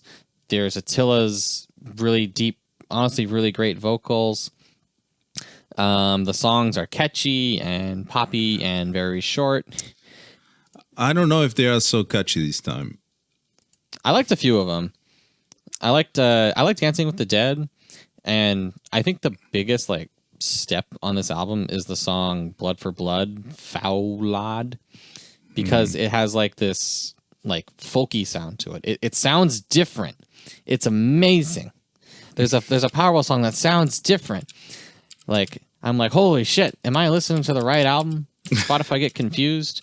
But no, Blood for Blood is a Powerwolf song with like this almost like folk metal influence, and I'm like, hell yes, let's be afraid to, or not afraid, I guess, to push it just a little bit. Let's be afraid. Oh god. Yeah. I have one comment to make about this album that is not about the music, which is weird for me, but I really can't stand the artwork. So if you see the art for this album, Call of the Wild by Powerwolf, it's just wrong, like anatomically wrong. You see this werewolf dude, and if you look at him are you kink shaming the furries? No, because I want them to be anatomically correct, which all the furries will agree with when I say that. Because look at this werewolf dude. His arm is coming out of his chest. The main arm that's going upwards, it's like coming up the front of his chest, not his shoulder. His shoulder is higher up and behind his arm. And his thighs are really short for how tall he is, for the build he has. The thighs just end, like he doesn't have legs, basically. And it kills me when I see it. I don't want to look at this album art that closely, but yeah, you're right. You look at it, you look at it for more than 2 seconds, and it kills you. It's really bad because the reason I mentioned this is because it's properly done. Like, the coloring is great, the shading is great, the characters, the composition, everything is so good. It's done to such a great level that you're not. This can't be done by like an amateur artist. This is good. The execution is all good, but that it just makes it worse that the arm is coming from the front of his chest. Like, oh man, it kills me. This has not influenced how I listen to the album. I swear to God, this has nothing to do with the music, and I'm sure the artist is good. I haven't looked who did it, but you probably do a great job in general because, again, this is executed perfectly. The way you blended all the things, that's great. But man, it kills me. So I made an edit of this, moving the arm. Oh yeah, you fixed it, right? I fixed it. I improved it. Oh my god! I made a couple of changes with Photoshop very quickly, and that's when you can really tell. But I probably link it on the show notes just for fun. I'm sure the artist is great at what he does. I think you can improve your anatomy, but that's just being a bit pedantic, honestly. We live for pedantry. Yeah, but I don't really like the album because it's not. I don't know. It's not my kind of.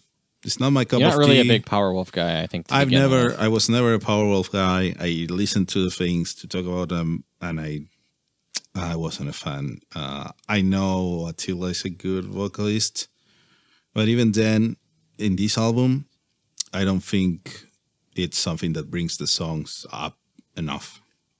The songwriting to me just isn't there to be really interesting. Speaking of uninteresting songs, oh god, we're alienating so many people. But our friends at Sabaton are also making new songs. Our friends now. Yes, our friends. They are our friends. Yeah, Why would they not be our friends? Why would they not? Yeah. So I think the big one that they released was this ad for another collaboration with World of Tanks. They did a song called Steel Commanders. Yeah.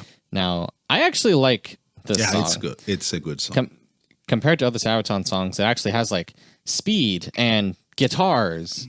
It's amazing. It's driving, and it has a cool chorus. It has cool riffs, I guess. And the guitar melodies, I guess. Yeah, and it's not just do. Yeah, and if this was the first song I ever heard from Sabaton, I'm pretty sure I'd love it. And it would be like, this is great. But since I've heard Sabaton do this kind of song before, I can hear the thing that they've been doing for like 20 years now. And it's more of the direction I would like them to be going. Oh, definitely. Me personally. Definitely. We really like the faster stuff. Of course. I mean, look at the name of the show. Yeah. I think a couple other notable things about this song. One is for like 2 seconds, it actually features vocals, like noticeable vocals from Tommy Johansson. And he like combines his voice with Joachim, and like they have very different voices. So it's interesting when they do that in the song. And I've been saying they should do that since they Tommy joined the fucking band. They should do that more. I hope they embrace that and actually do that more and have him like, you're being a bigger actor in the band, which he is not now, which I understand. Like, it makes sense. Tommy's pretty well regarded in the power metal scene. Yeah, but the power metal scene are nowhere near like Sabaton. The power metal scene is like 4 people compared to Sabaton's massive audience. And I'm sure Nuclear Blast has all kinds of like marketing directives around them and blah blah blah. Yeah, and they definitely. I think even if they are driving, it's like it makes sense. Like, he's just playing with us, but it would be cool to put him more in the front in this way, because he can create a really cool thing with 2 so contrastingly different vocalists. It's like the old formula of having a male vocalist and a female vocalist. That's the difference here, and that can bring something cool and new. And this song again, it's cool. It's a cool song. It also features Tina Guo, the cello lady. At least in the video. In the video, she's in there. It's really, really, really hard to tell where in the song the cello is. Yeah, I don't know. I think they just mixed it to sound exactly like the guitars, and so it kind of defeats the purpose, other than like putting her in the thumbnail. It doesn't have like I haven't heard a breakthrough cello part in the song, so the cello just sits with the guitars. The guitars are massive. They overpower everything. Is it not the like do part in like at the end of the chorus? Yeah, but I don't know. It's not. That's not. It doesn't sound like a cello. Right, it's like not a feature moment for an artist. It would be great if it was more daring than that, because it's still a safe a solo or something. Yeah, it's still a very safe Sabaton song, or like playing a counter melody on the verses or something. I don't know, but still a safe Sabaton song. You can hear the thing that they always do. They are ending the verse on the pre-chorus, and they're just on the fifth. They are like holding the note da da da da da da da. And we go to the chorus to bam. Yeah, bam, it has bam. the punchiness. Yeah, you gotta have the punchiness. Which again, like that's my main grade. Like again, if it's a cool song, but they done fast songs like this, and I cannot hear this without hearing. Oh, it's the good old Sabaton recipe, but it's better than I don't know how long ago. Like it's better than most of the last songs of the latest songs from the previous album to me.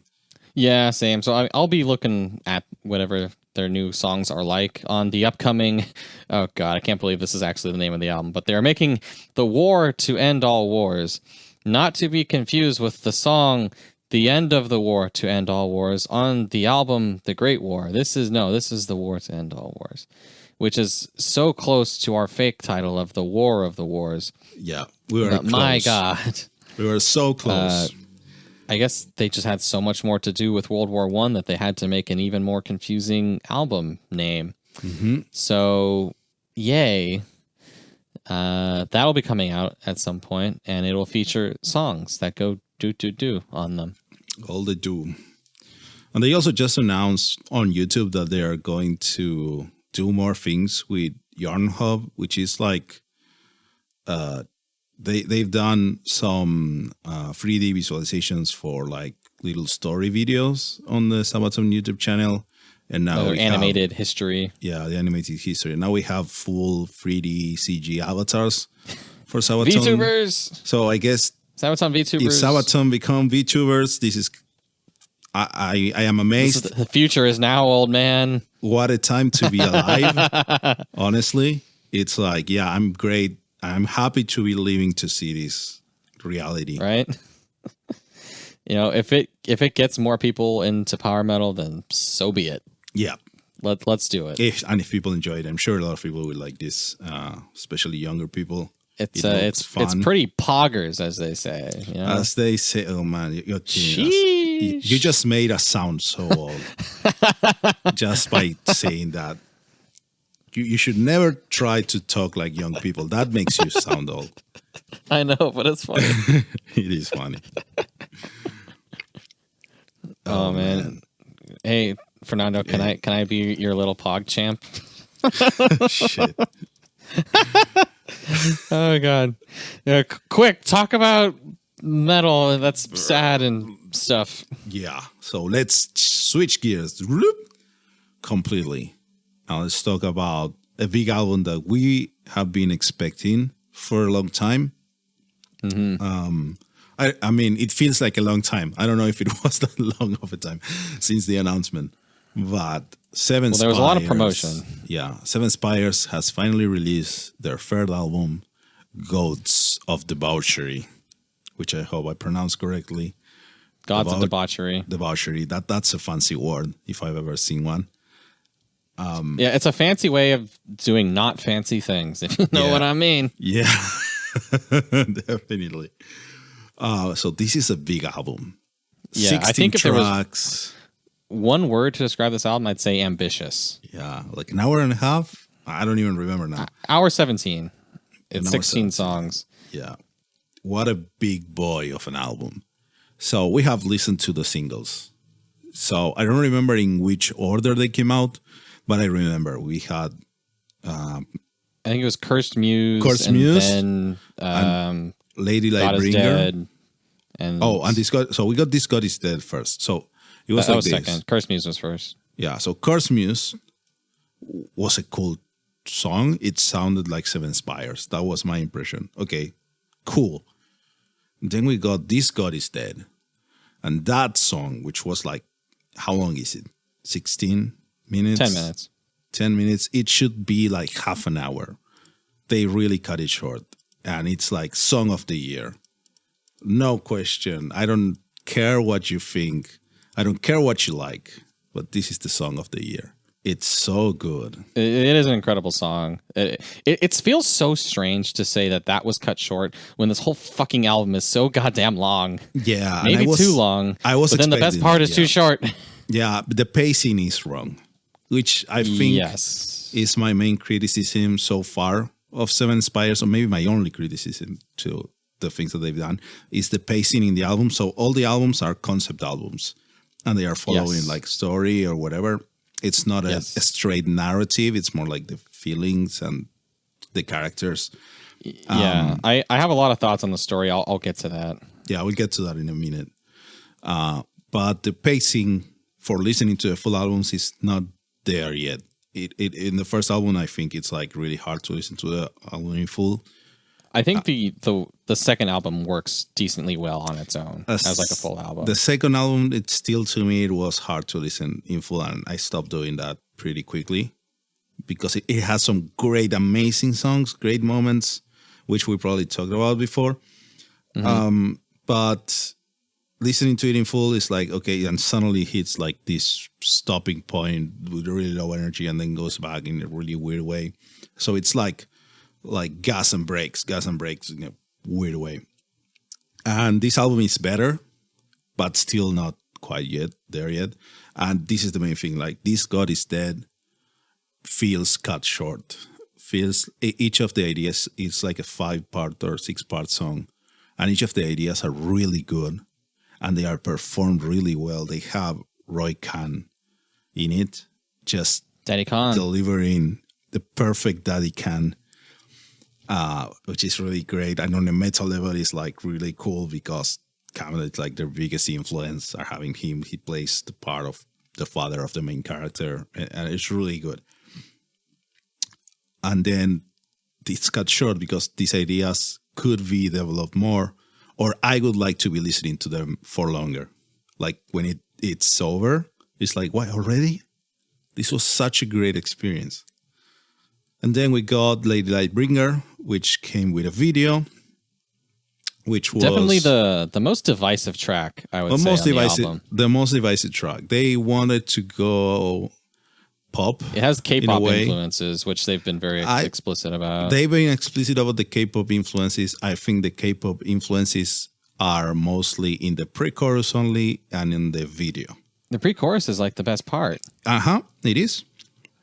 But I think that's the only part. You gotta sin till you win, dude. I think that's the only part that's K-pop influenced, because the verses sound just like the melody is like Billie Eilish, Bad Guy.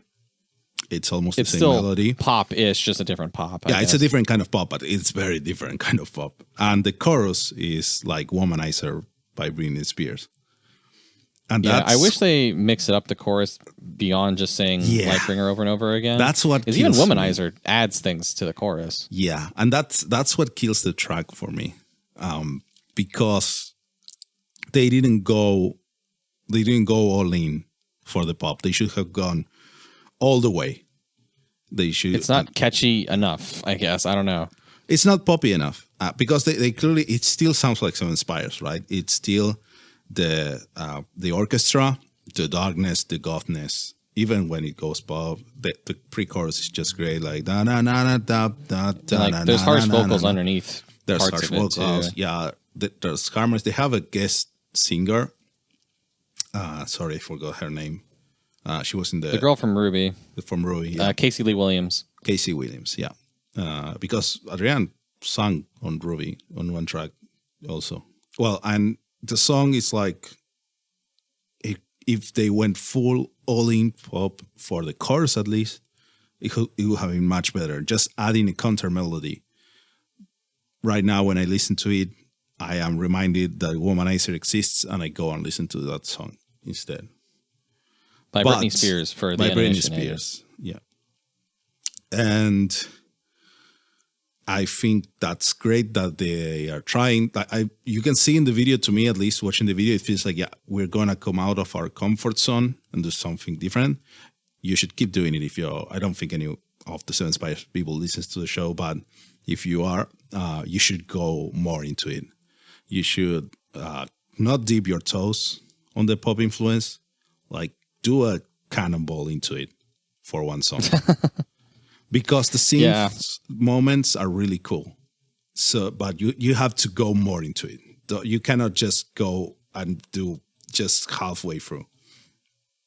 It's still a cool song. A lot of people really like it. A lot of people didn't like it at all. A lot of people really don't like it. That really don't like it. I can't. Again, I liked it better as time has gone on, and I think it works better in the context of the album because of the songs that it's surrounded by, being a bit more in that, like, I'll say exotic side of things. They're not the harshest songs on the album, I would say. So it sort of fits. I can get into the story bits at some other point. But I think I wanted to take a look at this album as a whole, like different musical elements from it. It's very, I'd say it's a lot darker than your average Seven Spires album. I think there's more prominent harsh vocals. Yeah, I think the guitar melodies are less of a focus. The guitar is more of doing like these like darker chuggies, like to just kind of pull you along and set the mood. The melodies are mostly carried by the orchestrations rather than straight guitars, with some variance depending on which song. But for the most part, like the orchestrations on this, I think are pretty darn interesting compared to your average symphonic metal band. Like, it's not just going like blom to try to feel epic and like trick you into thinking it's better than it is. Like, they actually have all these different melodies, all these different elements that go on. And at least for me, not being like a dumb artsy fartsy orchestration nerd, I think it's cool. I think it's really cool, honestly. The orchestra, the orchestral parts just sound dark, which adds to this overall, the overall atmosphere of it. It's an emotional, dark album. Yeah. I think parts of that come from like, we wanted to like talk about like depression, and we wrote this during fucking COVID. So that, and like you get burnt out, and all of those emotions play into these songs and what they're going for. That's another thing that I do really respect about Seven Spires is how they go for these different emotional highs and experiences throughout their music and how they bring that into it. I think a lot of it comes from like Adrian's life as she's like composing this shit too. For sure. These artists, they're these fancy kids in their Berkeley music education. That's great. I do worry that they get a little too artsy fartsy for their own good sometimes. Like every album has this like instrumental, like reprise thing at the end. And then this one, they even followed up with like a love ballad at the end, just as like the third epilogue to the album. But I guess it wraps up the story, so I guess it works. That felt a bit weird to me. Like listening to it for the first time in full, I immediately felt, oh, why do we have an intro track? Please don't do this to me. Then we got into the album proper, and it's great. It goes here and there. Sometimes I'm like, okay, I will save this song. I will listen to the song a lot. I will listen to the song not so much. We get to that reprise, which I get it. I understand that as an album wrapper. It also then works for your live shows. I think that's nice because that's when you're coming out of listening to the album, especially with an album like this, which is like pretty heavy in content. It's good to have that runoff area, that fade out with the instrumental. And I like the way they bring like leitmotifs back throughout their songs. Like it feels like an actual concept. Yeah. Like I've only read the lyrics to 4 songs by Seven Spires between all the albums. So I don't know the texts really, but I understand there's a couple characters and how they are changing and the story and what they represent and how they feel at different moments. And that's all through the specific motifs that represent the characters, the ones that represent certain situations or certain memories, I guess. That's really clear. That's cool. I didn't understand the final song because it was like, is this the credits rolling now? It felt out of place to me. I think the story has issues that the music does because they're kind of one and the same, and that pacing can feel a little all over the place. And sometimes by the end of an album, it can feel like you've hit the same points multiple times because it is kind of like this character's struggle to get out of a situation, and they kind of run into some of the same roadblocks. But I think some of the songs run into this problem where it's like, this song is kind of similar to this song. Did we need this song, or could we have smushed these two together and made this thing a little fucking shorter? I kind of feel that way about towards the end, Gods Amongst Men and Dream Chaser are kind of similar. Or earlier on, Ghosts of Yesterday and Echoes of Eternity are kind of similar. Shadows of an Endless Sea and Dare to Live kind of flow together for me in the middle. So it's like, it's like, okay, these are like the more orchestral songs, or these are the more brutal songs, or these are like the more ballady songs. All these ideas feel like they are maybe a little played out or repeated too much by the time we get to the end. Like if instead of having like 2 5-minute songs, if it was like 1 6 or 7 minute song, and then do that like 3 times and cut down like 10 minutes on this album, bring it to an hour. I think that might have worked a little better. Add all that time back to This God Is Dead, and then or that we're cool. Put an extra 3 to 5 minutes on This God Is Dead to give us more Roy-Con. A thing that makes me somewhat prefer Emerald Seas, the previous album, this is just more of a personal bias thing than anything, is that song had more of the power metal-y melodic songs rather than like these brutal orchestral songs, which those are good, but I do get a big kick out of the songs. Like this one, the only one that really goes hard on that is Oceans of Time, which is, I think, the most power metal, like we're going to be happy and feel good. And that is like basically like the positive part of the story. And I think the contrast of that after like the emotional, like difficult part that is This God Is Dead really does work, and it shows how having contrast can make power metal that much better. I could have just liked like just a little more sweetness in there. Plus, they're really good at it. These melodic power metal songs, whether they like it or not. Like the couple in the middle it's clearly of not Emerald their Seas main were thing. phenomenal. It's not their main thing. No, Like Ghost of Yesterday also is very power metal-y. Yeah, that's another one of my favorites. But it's not one of my favorites, actually. I don't think it's their strength to do the power metal things. I understand you like it. I guess I like it because I like power metal. Mm-hmm. But I don't think I think they do better. They do the death stuff better than the power metal stuff. Or the big, grandiose, symphonic death metal, to call it something. Yeah. I listened to all their albums in the last day or so just to try to understand the story more. And it's interesting kind of watching their songwriting develop and how almost like simple the first album seems compared to this one, and how much heavier the orchestrations have become involved. Like, I don't know how the fuck they make this shit. You know, props to Adrian. I guess she does most of the composition for that. But it really leads the songs more than on the other albums, which were, I think, more guitar driven. So I wish we got a little bit more of them showing off. Although one thing that surprised me about this album, maybe you noticed it too, is the bass guitar actually like gets to do interesting things in a symphonic metal album. Yeah, and the previous albums also have that because the bass player writes really cool, interesting parts. This is what happens when all your band members like collaborate truly, and they are all actually musicians that studied and know what they're doing.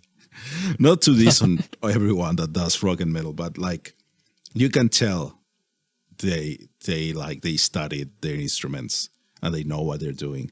The bass playing and the writing, the parts writing on these albums is really great. Really great. Really interesting, and it keeps you going. It's not, oh, we're going to just double the guitars throughout, which is probably why I think the power metal thing is not their forte, because that's in the traditional power metal, the bass player just doubles the guitar and kind of blends into that. They don't really get to show off. Deal. It's not even about showing off. It's just the style of writing and the orchestration. Orchestration meaning how you arrange, the arrangement, rather, how you arrange different instruments and what they do. I really like. There's a lot of times on this album when the main guitar kind of lays off for a little bit and leaves that space for the bass to do some weird fill. Yeah. Or the orchestrations are doing their orchestral bullshit, which can be a big variety when it's being all like dark or punchy or like soft. And I think this album really shows like how important it is to them, because to me, it doesn't sound like a metal band that has an orchestra playing in the back. To me, it sounds like an orchestra that happens to include guitar, drums, and bass. Everything is. Is this what the Blind Guardian orchestra should have been? I don't know. I don't want to think about her album anymore. Never mind. Just forget I said that. Man, that was oh man. Ah. Sorry. We'll listen to the new Blind Guardian album and it will have only the band and it will be great. I'm sure it will be great because the one song they did live is great. We continue our streak of not being able to not mention Blind Guardian. We will always mention Blind Guardian and Hansi at least once per episode. Pretty much. And we don't plan on it. It just happens. This is the reality of doing a power metal podcast. You cannot not talk about his Hansiness and Blind Guardian. What were we talking about? Seven Spires. Yes, Orchestra, we were talking about orchestrations. Orchestra Adrian good. Does a great job. They all do a great job because they collaborate in the writing and recording and everything. The performances are so good. The drums are amazing, honestly. Yeah, but Chris Dovas, I think, is the drummer's name. Let's get everyone's names. We should mention everyone because they deserve it.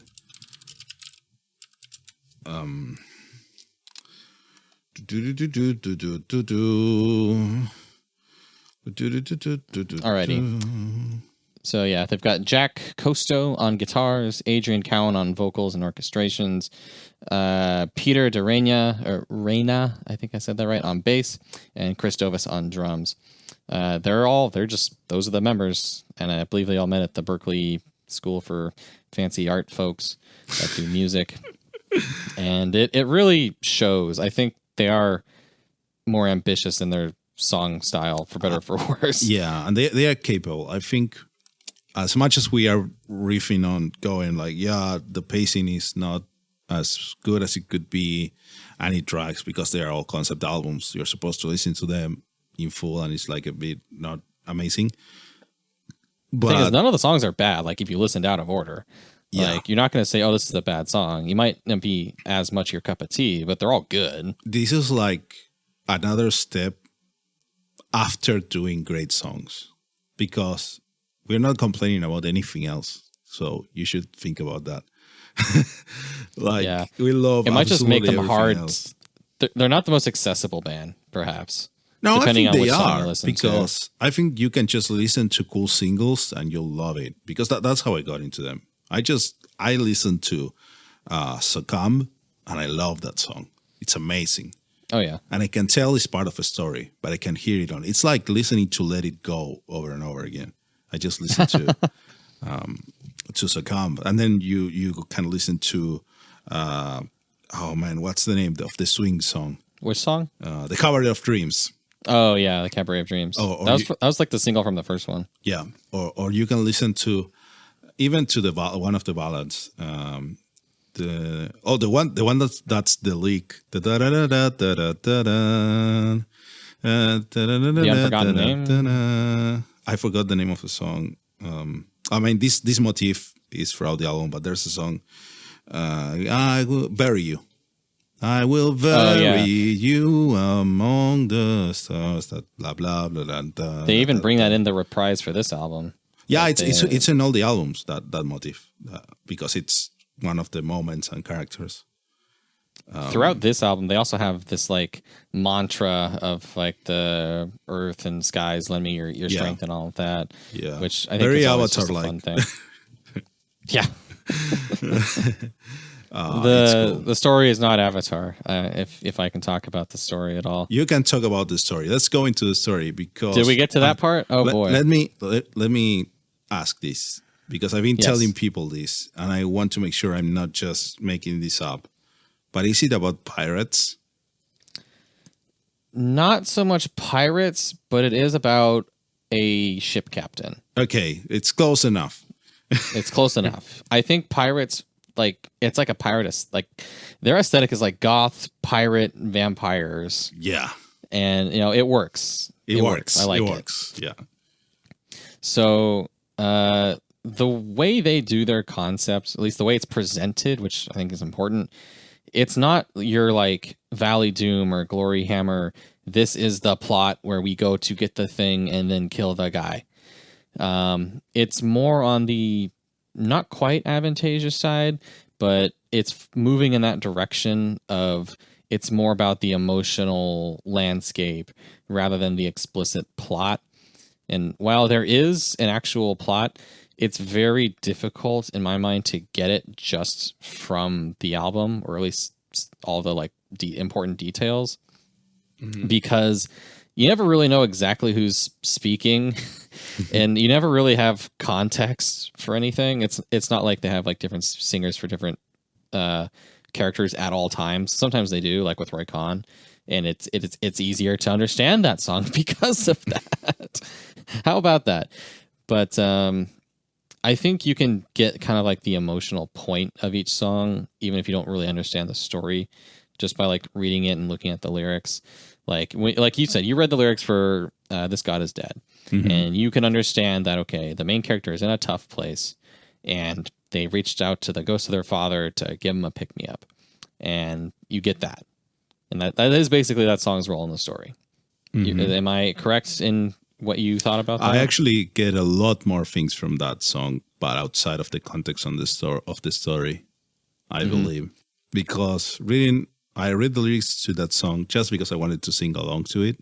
And I found more than I expected, because reading those lyrics, what I got was a character or a person that is not only reaching out to their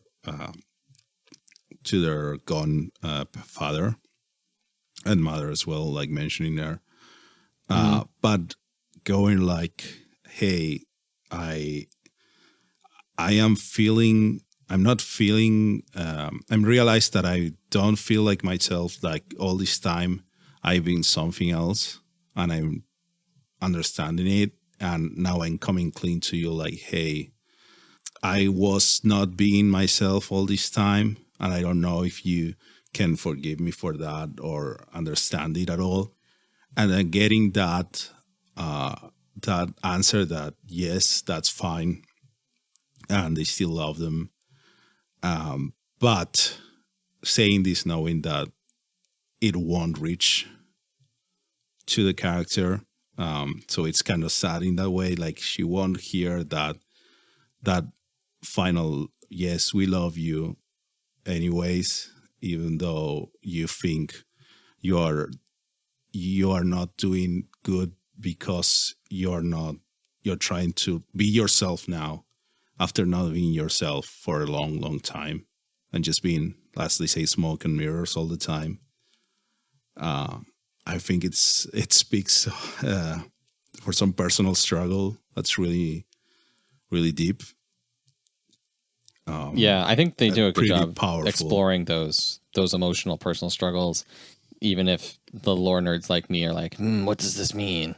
Mm-hmm. So I saw it more as like maybe a personal thing outside of the context of the story. I was not, when I read the lyrics, I was not thinking of how it fits on the concept album. I was thinking like, oh, this is some heavy stuff. Feeling trapped in yourself, or feeling like you all this time you've been something else just to keep up appearances, and now you're coming to terms like, well, I'm not gonna do that anymore, but still feeling like, am I being the bad person for feeling like that or thinking like that? And then you get the reassurance that no, that's perfectly fine, and that maybe the others were also not almost all the time clear or entirely true to themselves, but that ultimately they don't get to hear that, and it feels bad, it feels sad, really sad, but with some hope, because in the end, getting to actually be what you want to be is better for you. That's my take. So it might be super wrong, and it might have nothing to do with the lore, but that's what I got. You're not too far off from my understanding of it, even within the lore, or just as like as a standalone thing. And I think it is nice how I think a lot of the songs can kind of be taken both ways, as like this more generic personal struggle versus just being part of the story. And I'm guessing that's very intentional on their part as they explore this character. That's also like a reflection of themselves at the same time. So, like I mentioned, I went through the albums today and like read the lyrics, and I had seen bits and pieces of the lore from like interviews and like tried to sort of figure it out. And then just like a couple hours ago, Adrian's like, here's a whole post on our website explaining everything. I'm like, Jesus Christ. Just especially for Kyle, that has especially spent so me. many hours doing this research. Like, don't I'm worry like, about how it. am I going to explain this on the fucking podcast? And I can say I was like half right with my interpretation of the story. And the things that I was wrong on, I was wrong because of the complaints that I mentioned earlier. So I feel mostly validated in my interpretation. Okay, that's good. Yeah, so I guess if I was to sum it up very quickly, just if anyone's interested, and without reading everything on their website. So to go in chronological order, we'll do the second album because that's like the prequel. So it's about this person named Solveig. She is this girl who sets sail to basically try to find this thing to give her eternal life. She has some adventures on the ocean. There's a sea monster, and right when she is about to die, she discovers this island that grants her eternal life, but it also kind of turns her into a demon, and then bad things happen. This is in the first album, the self-titled Solveig picks up.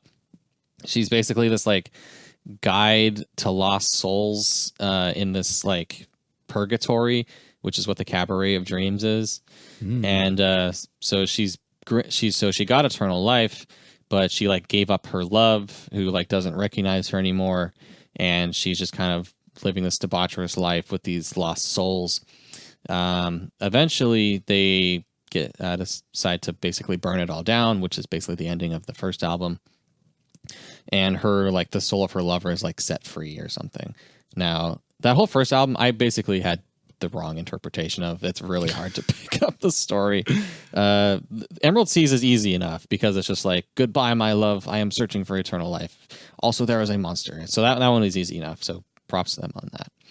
And then this album, the actual album we're talking about, Gods of Debauchery, is to me kind of like an exploration of the depression that Solveig feels as they've like kind of like lost everything that was important to them. They've kind of lost who they were during their life, because like they had this like happy childhood, and then they were, had this love with this bard character who then doesn't really recognize them once they sort of start to pass on into this eternal life. So she at one point decides to, okay, well, fuck it, I'm going to get back into my debaucherous ways, which is basically like the Lightbringer song of like, there's a lot of like innuendo in that song of like, oh, we're 6 feet under these covers, like polyphonic lovers, this love's fictitious, yada, yada, yeah, yada. it's very clear, I think. Yeah, you're going on a bender. There's you're fucking down, other down. Things, and there's also like this like vampiric relationship. I thought she actually like met a vampire. The way she described it in the website was like she like has like this vampiric leech on her crew or something as she like sails the seas picking up souls. I don't know. It's kind of hard to pick up actual plot details, but so from there. She kind of starts to want to turn her life around and like find a purpose other than just being like an asshole to lost souls. So that is where she reaches out to Daddy Khan, who was like her father, who kind of like taught her to sail originally, and is like, I don't really remember my like old life because I've been immortal and fucking around with souls for so long. And then Daddy Khan, I think it's like actually his ghost as opposed to just like a message that gets lost. You can interpret it either way, I guess, but that helps pull her out of her rut, and she goes in search of her like lover's soul that was like released into the world, and they meet up and kind of basically start to fix their lives together, and which is why it's basically a happy ending, and they say fuck you to the gods of debauchery. I think cool, that's basically how it works. So it is kind of a nice little story at the end of the day. I think it does, like I said, it's more of like an emotional exploration of things rather than the actual plot. That is the important bit.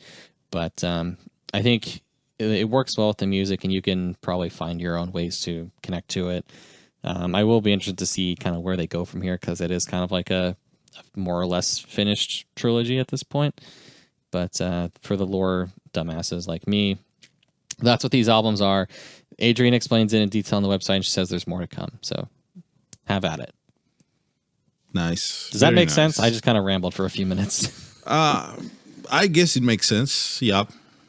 I can't say I am more interested in it now than I was before on the story. I like the cool music and how they work together. That works too. I'm fine with that for now. But thanks for the explanation. And this made me think a bit of like, so these are concept albums. Mm-hmm. The three of them are with the same story, basically continuing. Yeah. But it reminded me of, remember when we did an episode on concept albums? Yeah. Like forever ago. And we talked about like different 3 years ago. Yeah, we talked about different kinds of concept albums. Like there were ones like the metal opera, the rock opera, where we have distinct characters played by distinct people doing things.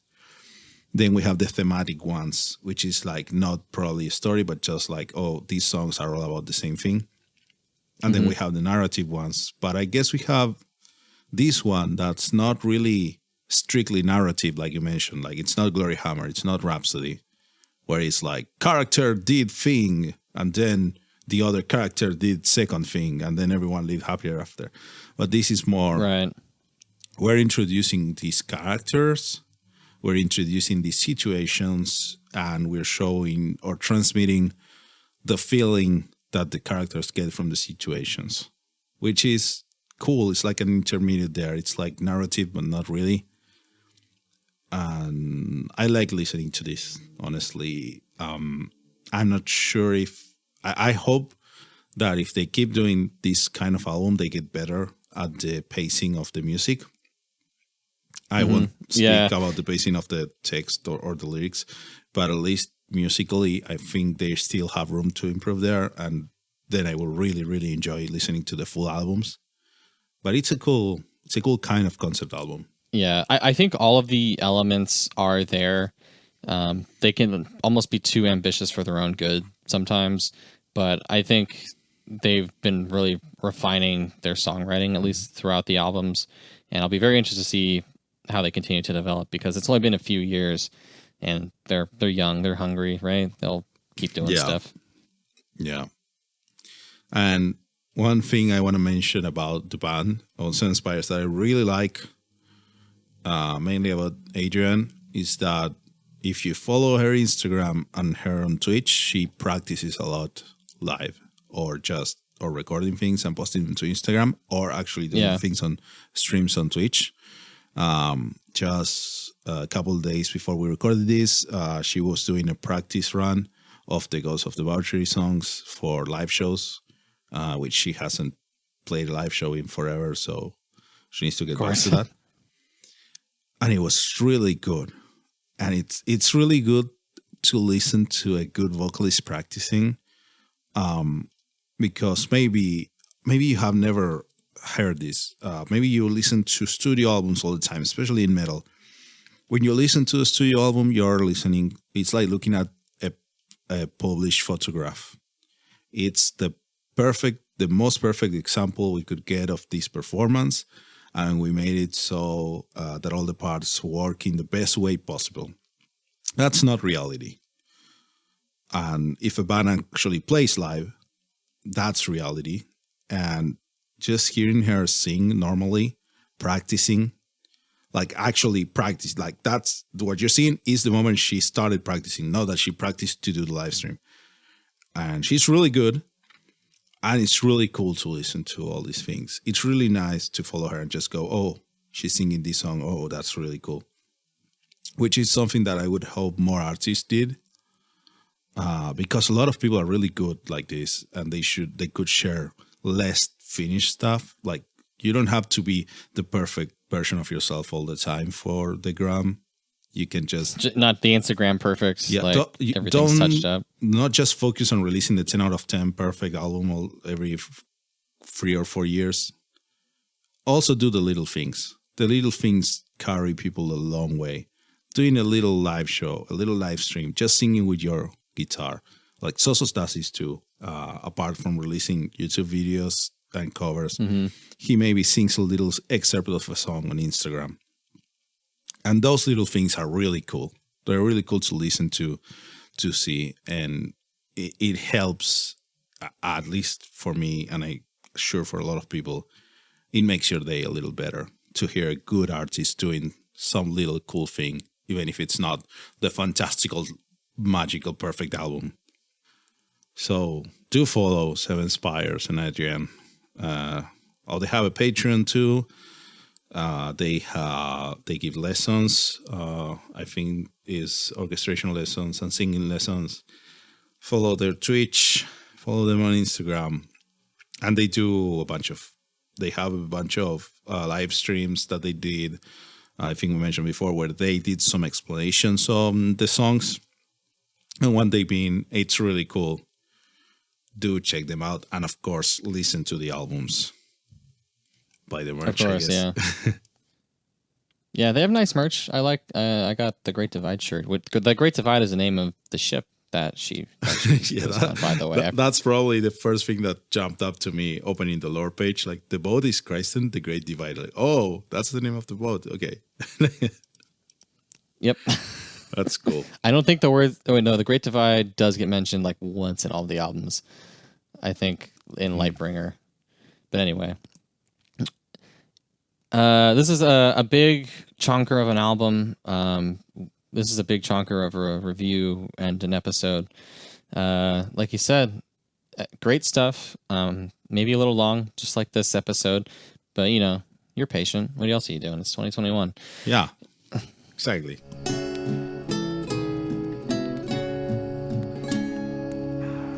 Another album I would like to talk about. We might cut the discussion a little short because we're going to talk about it more later, is Ravenous E.H. Eternal Hunger.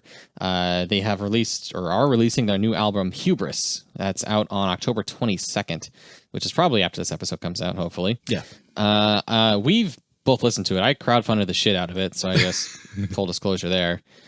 I did the cover tier, so I think I pissed them off with my cover choices. I'm sorry about that. But they are actually releasing an actual album of their own music, and we have listened to it, and I think it's really good. It's very fast, very guitar focused, very shreddy, lots of kind of thrashy at bits style of metal with vocals that are not your average power metal because it is deeper. We kind of compare them to Sabaton for their first album. Yeah. Have you dived into Hubris very much? I've listened to Hubris a couple times. I was really, I mean, I knew what to expect, right? Because as you mentioned, like, you crowdfunded the band. We've been talking to the guys a lot. We know them. Right. We've been listening to we listened to the singles, and we got the promo copy of the album. And I knew in theory what this album was. I knew what I was going to listen to because we talked so much about it. But it still surprised me with a couple songs. And I think that was really cool. I like most of the songs. Some are not my cup of tea personally, but they are really well done.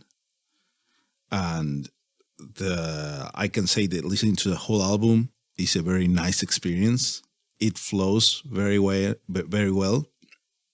Even the bonus tracks are worth listening to if you're in Japan. Oh yeah. But I really like the start of it. Carnage in Carthage. It's really good. It has, I think it's the first song, right? It's this song that has the Beaver Slap. The Carthage song, yeah. Which is always a welcome addition to any song. The orchestration that our good friend Daniel the Carpenter made is really good. Really good. The orchestrations on this album, I think, are interesting in that rather than the first album where it was just like the Sabaton punchiness, in here it really just kind of fills in space like subtly without ever like detracting from the guitars and shit. Yes, here especially the last song, especially with like the xylophone coming in, just to spice it up, keep you on your toes. It's nice. Yeah, it's a really cool work. It's a really delicate work because this is different from Seven Spires orchestration was, even though both have an orchestra. Compare the orchestras from these two albums, it is such a different like philosophy. Yeah, which is in cool the songwriting, because this is something that we don't see on metal a lot. Usually when you tell someone, yeah, this is symphonic metal, or this metal, they are speed metal, but they have an orchestra. And you already have an idea of what that sounds in your brain, right? Because we're used to it. It's very similar for a lot of bands all the time. But this is nothing like that. So in Seven Spires, we have a more classic orchestra that includes a metal band. Here we have a metal band that wants you to know, yes, this is metal, this is guitars, this is graphic vocals, but still really good. This is drums pounding all the time.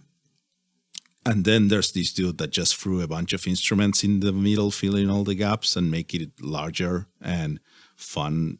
Maybe not fun, it's not the word, but interesting. It's a fun album. It's a fun album. It's a really fun album. It has Chloe's the Law, which is... Yeah, it has Claw's the Law, which is the most fun song. It's probably a song we all looked forward to the most, just based on the concept. But it's a really cool work. The things that Dan did to it really work for the songs, and it's worth having them there. And the songs would still work without it, but this just makes them all better. The vocals by Rav, by Mr. R.A. Voltaire, are just great. They are really, to me, they are a step up from the previous album. For sure. He isn't just doing like a Joachim impression. Yeah. So the previous album was not bad. It had cool vocals. They were cool to listen to. But this really shows that he has more range. He's not... I think his best performance is probably the bonus track. The Cacate Partirio. I probably butchered that pronunciation. Cacate Partirio. It's the Catalina wine mixer. That like operatic song that he really gets to flex and not just be like, I am a badass metal dude. Rah. It's really good and it shows his range. So that's a cover, right, of Conte Partiro. And it's really good. And Rav does live streams too now, but he's been more doing games. I don't think he's been singing live. Magic the Gathering mostly. Yeah, he's playing Magic. You should listen to this. You should try to find some of the little songs that he used to do for YouTube. He's also in now other albums, but these performances in this album, in Hubris, man, they are really good. And I hope he only grows from here, because this is really cool. As Kyle said, this is not just a joking impression, because you hear graphic vocals in a speed metal or power metal context and you think, oh, Sabaton, or not the weird Whose Hearts Arrive or whatever. But no. Exactly. There's range here. It's his tone, but it's his own. He sounds like Rav. And I hope more people listen to this and get to know him and identify him. He will also be, as we mentioned, on the Planeswalker album. Really cool. And then the guitar playing, it's really cool too. There's some very crazy solos on this album. Yeah, the solos are kind of nuts in general. And there's a lot of going on. It's not just, okay, we're going to palm mute this power chord and that is our verse. They add a lot of little flourishes in there that I wouldn't call it like proggy, but it's not just like straightforward power metal that I think really makes it interesting to listen to. Yeah, I like the diversity a bit in the writing. There are some times where they definitely fall into, let's do a more square heavy metal kind of thing. But when they go outside of that, it's really cool. And it's not that far off. It's not prog. It doesn't really go into, oh, I'm just going to try this fancy dandy thing. No, it's still focused on the song and the song's work. Mm-hmm. I think talking about specific songs, Carnage in Carthage is a really cool song. Astral Elixir is a cool song. Bridge Burner is a cool song. Bridge Burner is my favorite. I don't know what it is about Bridge Burner that really makes it work so well for me. I think it's one of those it's greater than the sum of its parts type of deals, where it's just like the performance and the chorus, the way the songwriting hits you, it has this dramatic quality to it that I think some of their other songs don't have as strongly. Maybe it's because it's like a Malazan thing, and Jake is the guitarist is a big Malazan fan. I've read 5 chapters of Malazan, and even I can start to connect to this song more. I can say I know nothing about Malazan, but it's a cool song. It's a cool song, and I think most of the other songs that are my favorites are the ones with guests on them. So they have a lot of guests on this here album. They have a lot of guests, yeah. Where do we even start with the guests? I guess we could go in order with the guests. That would make some amount of sense. Okay, so we have in order of appearance. That's hard actually. Well, I've got the press kit pulled up, which is totally not cheating. So if you want to include everybody, the Die a Thousand Deaths single has solos by Heinrich Yoshio of Aether Realm. But getting into vocal guests, The Outer Queen features vocals from Nina from A Sound of Thunder, which I really like her playing off of Rav, and like the way they balance her voice. They like toss it between the left and right side as it's like getting this more dramatic song going on. I really liked all that. Claw is the Law, which is, as we said, is the fun one. Features a lot of guests, vocals, accordion, mandolin, and gang vocals by just everybody from the Dread Crew of Oddwood, which is this folk rock-ish, folk like meme band. I don't know what you'd call them. But it really adds this distinct sort of piratey style to their song that they dabble in, while also shouting "Claw's the Law," not White Claw. Why would it ever be that? Although their booklet does say with apologies to White Claw, amongst other people that they apologize to, including the author of Malison. I think my favorite guest though is on the ballad "Onwards and Upwards." They got the boy Matthias Blad from Falconer. Now that Falconer is dead, I'm glad he's still open to doing guest appearances on other metal albums.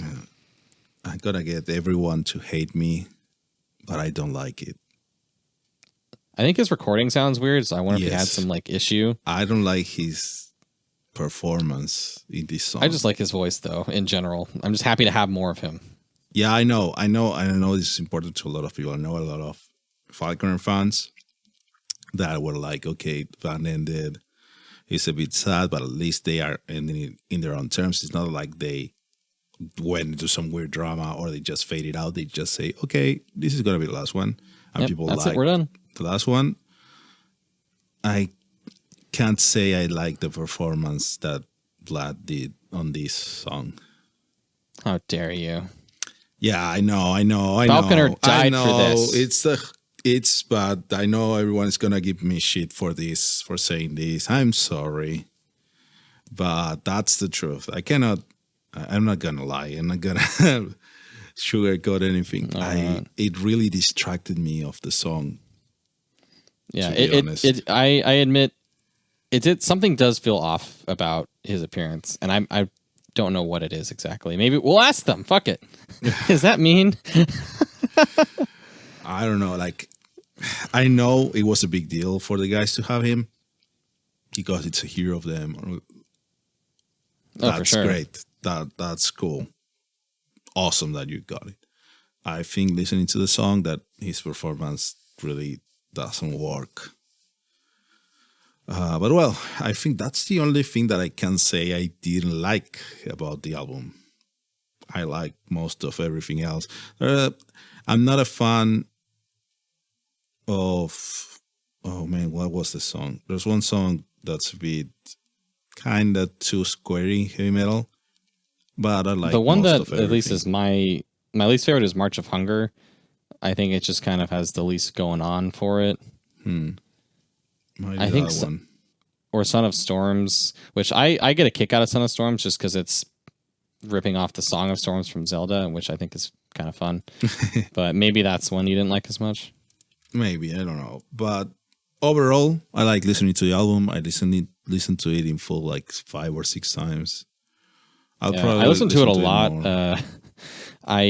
Because we got the promo for the album while I was playing Yakuza 7, and I was just like grinding at the end of a JRPG while listening to Hubris, and it worked out well. That's cool. I also really like the last song of Beast and Faust, the big chunker, really like 10 minutes. Yeah, I really like that. Featuring frog sounds and xylophone. Yeah, the whole song there.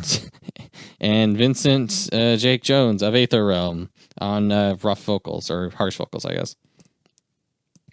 And I guess guitar solo from Daniel Carpenter. That dude, he just keeps popping up.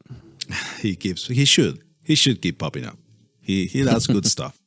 He's been doing good things for the places where he's shown up and the places where he hasn't shown up to. He's a good lad.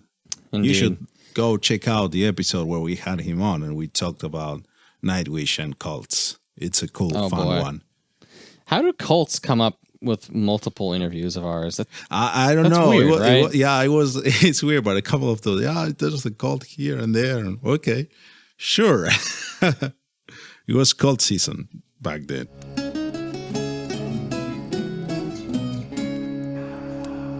Well, we've been talking for a long time, and I'm really friggin' hungry. So I think we're going to have more Ravenous in the near-ish future, hopefully. I think that about covers this here episode of Powerful. How do you feel, Fernando? I feel like I haven't done this in a long time, and I missed talking. And it's really nice talking like this for a long time. Sure. I don't know. I just like it. It's fun. And it feels good. Feels good. I want you to feel good. And I also want our listeners to stay powerful. Stay powerful, everyone.